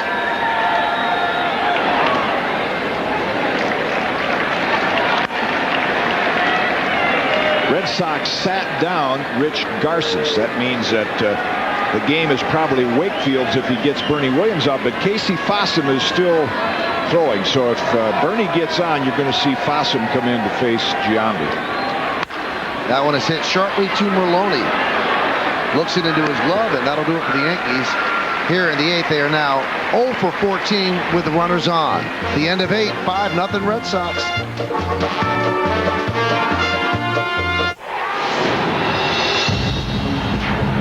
One by one, they all went down. And now it's down to this. Lewis Tyson is on pay-per-view. Don't miss it. Saturday, June 8th. Contact your pay-per-view provider to order. Where will you be when history goes down? Nothing yet. Baby, you just ain't nothing yet. Ford Explorer, a best pick from the Insurance Institute for Highway Safety that left the competition way behind. Explorer is roomier with an available third-row seat that folds flat. Smoother with a patented rear independent suspension. Now just $389 a month with only $700 due. No first month payment and just $389 a month. Hurry, offer ends June 4th. Not too close. What do you think? I got that insurance? What insurance is that, Yogi? The one you really need to have. If you don't have it, that's why you need it. Need what? Aflac. Well, if you get hurt and miss work, it won't hurt to miss work. And they give you cash, which is just as good as money. Aflac. Ask about it at work. Hundreds of plants, millions of dollars. Tonight on CBS 2 Nightcast. A pot-growing factory busted in Queens. Plus, the Nets make their bid for the NBA Finals and all your Yankees Red Sox highlights. Also, flash flood warnings, tornado warnings, and severe thunderstorm warnings. Tonight. Well, it's time for the Continental Play of the Game. Brought to you by Continental Airlines. Well, let's see what it is. It is Tony Clark's second home run of the year off Mike Stanton that gives the Red Sox a 5-0 lead. And the Continental Play of the Game is brought to you by Continental Airlines. Work hard, fly right. Continental Airlines is the official airline of the New York Yankees. It's now June. How about that? How about that? Who'd have thunk it? Kind of appropriate that Bernie Williams grounded out in the first minute of June because he had such a great May. He didn't want May to end. Here is Randy Choate, the Yankees' fourth pitcher, and he will face the top of the Red Sox order with the Yankees down 5-0. Ricky's been his usual pest today. 2 for 3, a walk. He's seeing a lot of playing time with the injury to Manny Ramirez. The pitch is outside. That's the other impressive thing about the Red Sox playing the way they are is without Manny Ramirez, he's still several weeks away.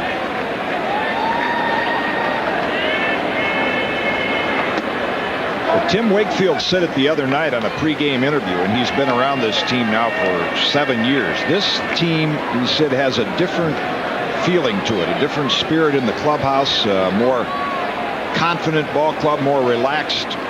We've talked about under Grady Little. Yeah, I think when Joe Kerrigan was the pitching coach there, he got a lot of credit. Jimmy Williams was the manager, did a good job of handling him, but everything seemed like it was more computerized. Grady Little's sort of a throw the ball out, let him play. You can see him in the dugout leading the cheers, encouraging his players, and they've responded to that.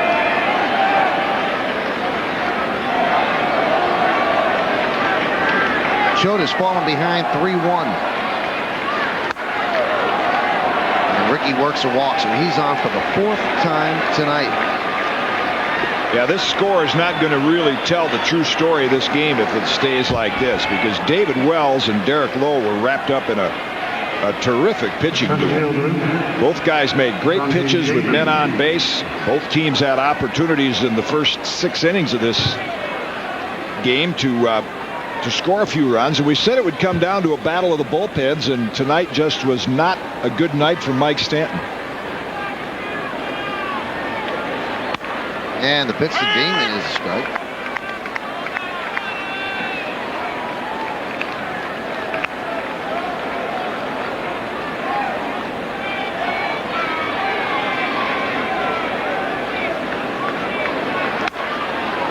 Popped up.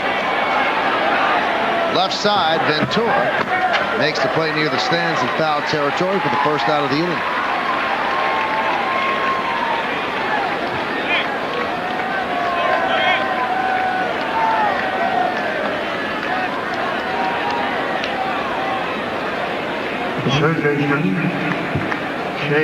That's the next game on CBS 2. Michael and I have that game Tuesday night. The Orioles will be here. They actually play a 4-game series Monday through Thursday. Came back and beat the Mariners tonight. I'm sure Lou is thrilled about that. Pitch to Hillenbrand is a strike. Red Sox will be back here 2 more times. And you mentioned at the start of the game, the first 8 meetings have all been at Fenway. And this is the first game, if it holds up, that the Red Sox have won at the stadium in quite some time. That one's fouled away. Yankees have won the last 7 meetings between these 2 teams going back to the end of last year, and they were 8-1 at the stadium last year. John Burkett, been a big part of this early season success by the Red Sox. Pedro's been a big surprise, just that he's healthy. That guy has had nothing to do with the success.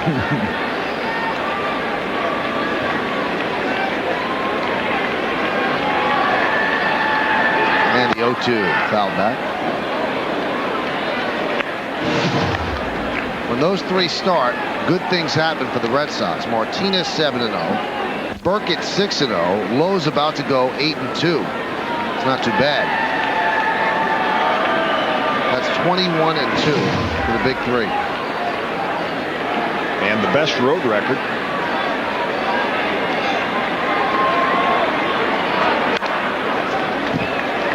Tonight, I believe, with this win, if it holds up, would make the Red Sox 21-4 on the road. And the best start they've been off to since 1946.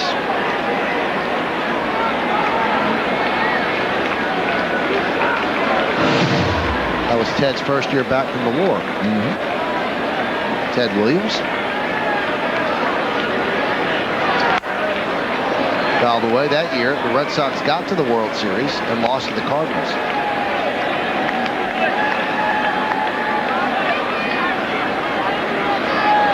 When Enos Slaughter scored on a relay throw that Johnny Pesky held on to a little too long.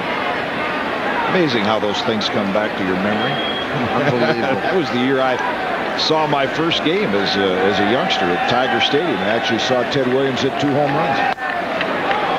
Count goes 1-2.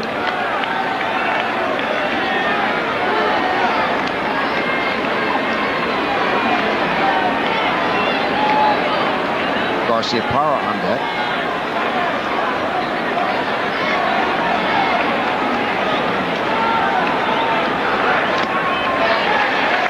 Foul tipped and held on to by Posada, so Hillenbrand is down on strikes 2 away, and that brings up the aforementioned Garcia Parra. Well, he hadn't had a bad swing all night. Garcia Parra hasn't. Slider down and into Hillenbrand.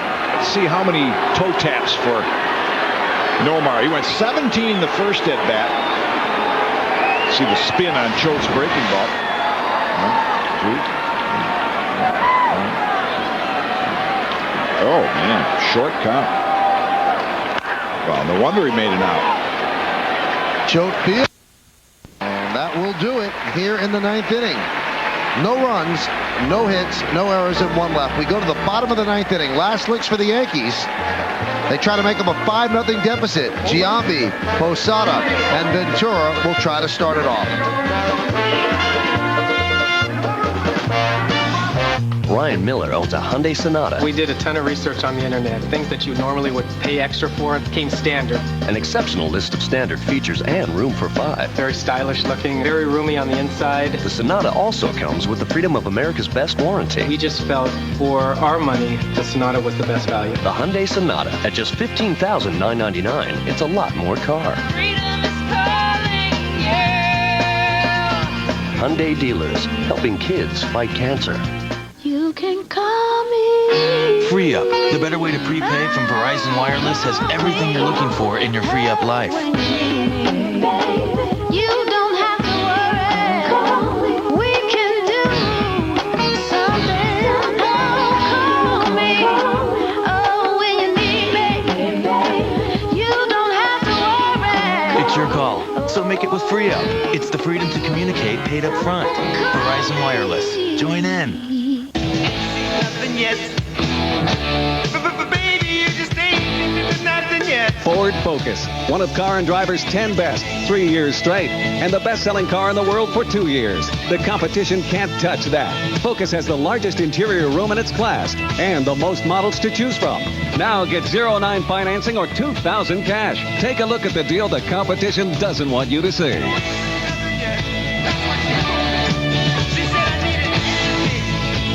Hey, Bob. Yeah. This is real furniture. Kathy, if it wasn't a buyer's market, you would never, ever be able, in your wildest imagination, to buy this for only $9.99. Look at the quality. Hey, let me out. I gotta shop. Third pitcher used by the Red Sox, Casey Fossum. Derek Lowe started. He went 6. Tim Wakefield came on. He pitched 2. And now it's time for Fossum, who's had a very good year. Yeah, the Red Sox, with this great starter, are actually taking the Yankee formula, the Yankee success over the past 5 years. Outstanding starting pitching. Tim Wakefield's just been terrific out of the bullpen. And now Grady Little doesn't have to go to Oogie Urbina, his closer, because he has a quality left-hander like Fossum. Here's a young man who made the jump from Double-A. From their Trenton Farm Club right to the big leagues, pitched his college baseball at Texas A&M. And the only left-hander in the bullpen for Grady Little. Here's Giambi. There's a strike. Yankees have been impressed with Fossum's stuff.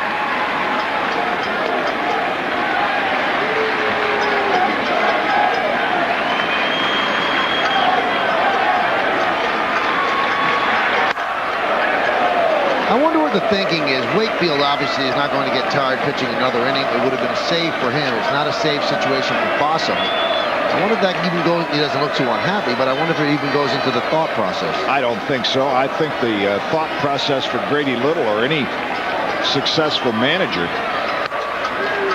is to use all of your, Tom Kelly, the great manager of the Twins who led them to 2 world titles, when I would ask him about what he thought bringing in, say, a pitcher like Fossum to face Giambi, there's Urbina, looks like he'll get the night off. And he'd say it's his time to pitch. In other words, like, Fossum's a lefty. He matches up against lefties. Right now, this gives him a little confidence. And he said, oh, this is when Grady Little's going to use me. So it's his time to pitch. You get a couple of outs out of each guy, so you could use him every day this series, as opposed to using one guy for 3 innings. Inside, Fossum picked up his first major league save on Wednesday against Toronto, pitching 2 1/3 innings.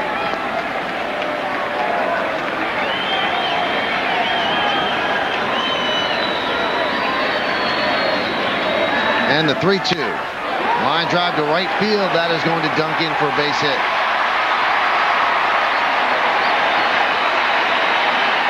So Giambi's been on 3 times tonight, 2 walks, and that single to start it off.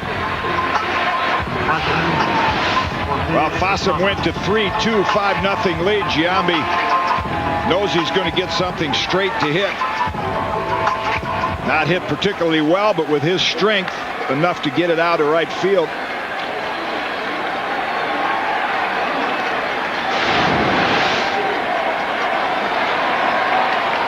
Rondell White has grabbed the bat. Got Ventura and Vanderwall, 2 left-hand hitters coming up.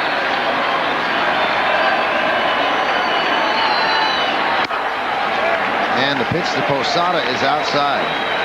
I think the whole game changed in the 6th inning. Yankees with runners on first and second. Posada hits a hot shot up the middle. Maloney turns it into a double play. If it goes through, it's a tie game. The whole specter of the game changes. That one is drilled deep to left field. Going back, Ricky on the track, at the wall. He leaps. See ya! A home run for Jorge Posada. And the Yankees are on the board. They trail 5-2.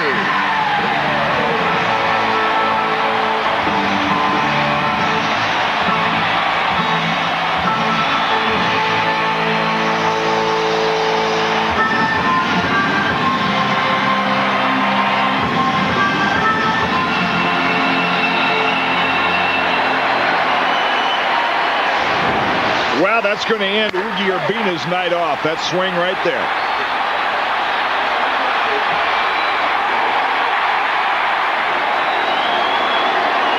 Knew he had enough of it. Got a fastball from Fossum. There's something about getting the last outs in a ball game that are a little more difficult than when you come in the 7th or 8th inning. Casey Fossum getting a chance to do that, but Tony Cloninger with a trip to the mound to give their ace reliever Urbina a little more time to get ready.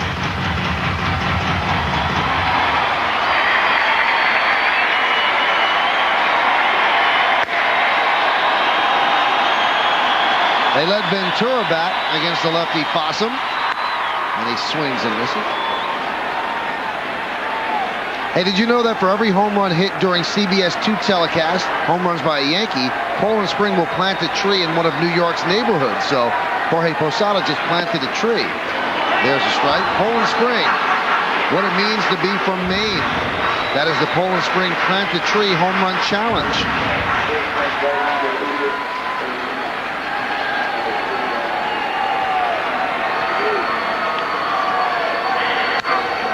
Foul back.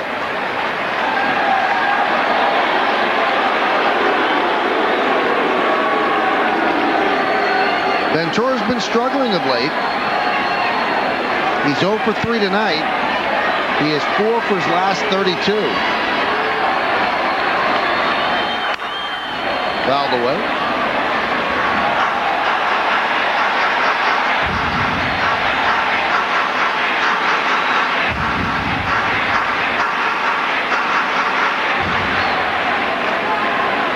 Happy he stayed. Hit right side. Merloni. For Clark, 1 away. Big out for Casey Fossum. You know, 5-0 game. You come in, you got a chance to finish it out, which he's done 7 times this year, and he gives up a 2-run homer. It's amazing what just 1 out will do. Give a pitcher a little relief. Rondell White's going to pinch hit for John Vanderwall. Vanderwall is 0 for 3. Yankee pinch hitters this year, 2 for 19. How about this move? Wow. Not even a save situation, but Grady Little is going to call on Urbina.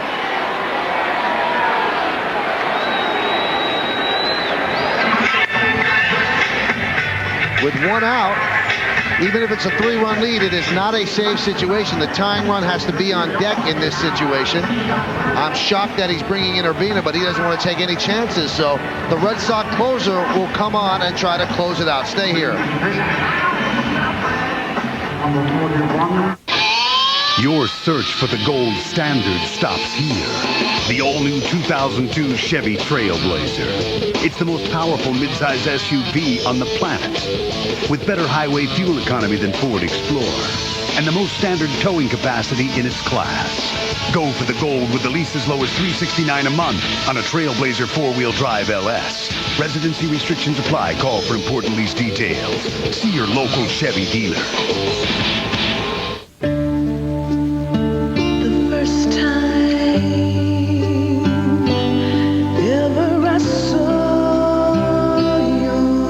See your baby for the first time on the new GE 4D ultrasound system. It really is a miracle.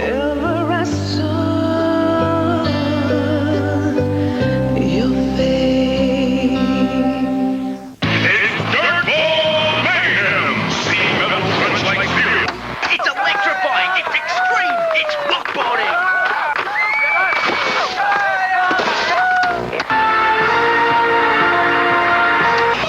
So basically, it's 2 fat guys rolling cars. Hey, Jim? Miles away from other light beers. Corona Light. Casey Fossum looks as shocked as we are.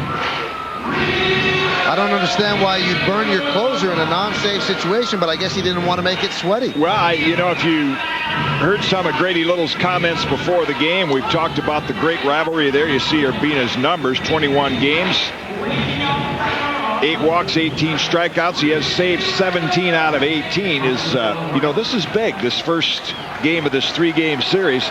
And I think he wanted to give Urbina a little breathing room. His slider's his best pitch. He has an outstanding changeup also. And he has converted 26 of 28 since coming over to the Red Sox. So this gives him a little breathing room rather than to bring him in, say, with a tying run at the plate. And the pitch to White outside. White's 0 for 3 lifetime against Urbina. I know that Urbina's theatrics in the games in Boston certainly didn't please the Yankees.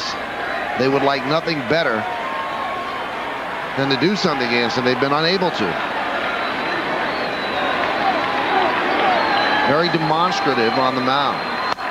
There's a strike. Yeah, he reminds me of a pitcher that I played with back in the 80s, Joaquin Andahar, who had a lot of theatrics on the mound, and it would irritate the opposition, but sometimes work to his advantage because they wanted to hit him so much because of that. They tried too hard. They checked with the first base umpire, and Brian Runge said, no, he did not go.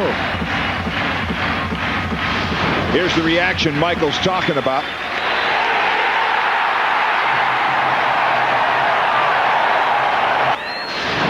That's hard to do. I couldn't do it. Fell back. That check swing call by Brian Runge down at first base. Brian is a third-generation umpire. His grandfather was, for years, the pitcher's friend in the American League. The best pitcher's umpire around, Ed Runge, and then Brian's father, Paul, for years, an outstanding National League umpire.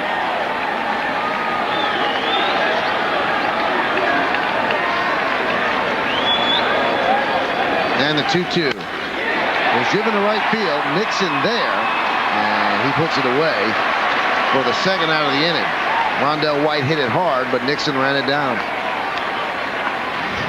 I hear a lot of times, Jim, a lot of relievers or closers do not like to come in if it's not a safe situation because they're not as pumped as they normally would be, but Urbina does get the first out.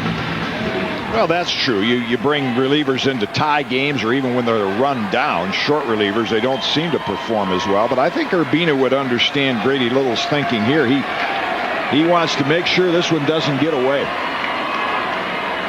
Here's Shane Spencer. And there's a strike.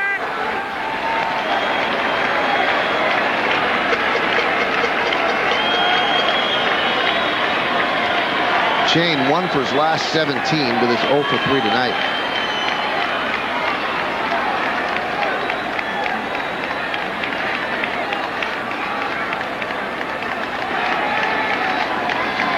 And the 0-1.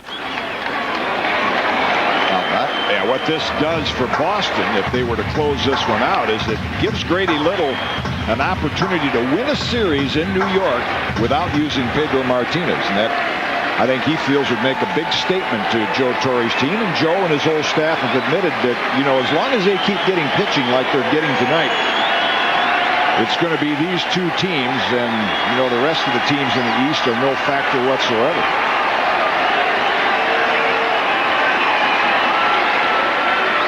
And the 0-2 outside. Right now, just having seen the teams we've seen, it's the Red Sox, Yankees, and Mariners. Everybody else seems to be a pretender. The Central Division teams certainly haven't posed any problems to the Yankees so far. Hard to believe we'd be talking on the 1st of June, which it is now, but, that's the reality of it.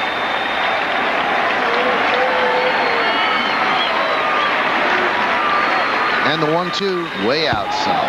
Anaheim has been surprising so far. They won again tonight. They've gotten off to a nice start. Oakland has fallen way off, and the Central is still, I'm sure Minnesota and Chicago still feel that Cleveland is going to crawl back in there. But the three standout teams, without question, are the two we're seeing tonight, the Mariners.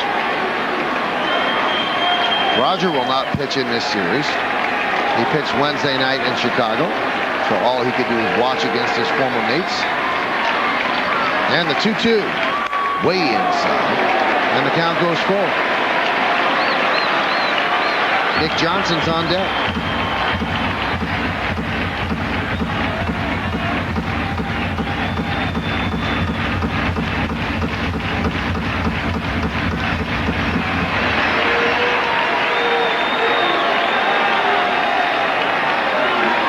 It has been a long night here at the stadium.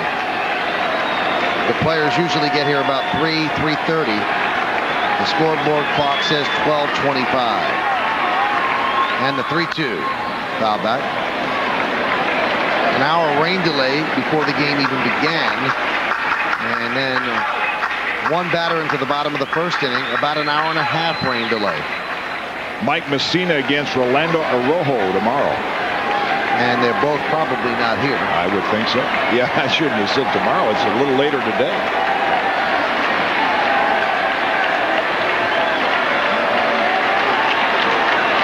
And the 3-2. Line drive down the left field line, but foul.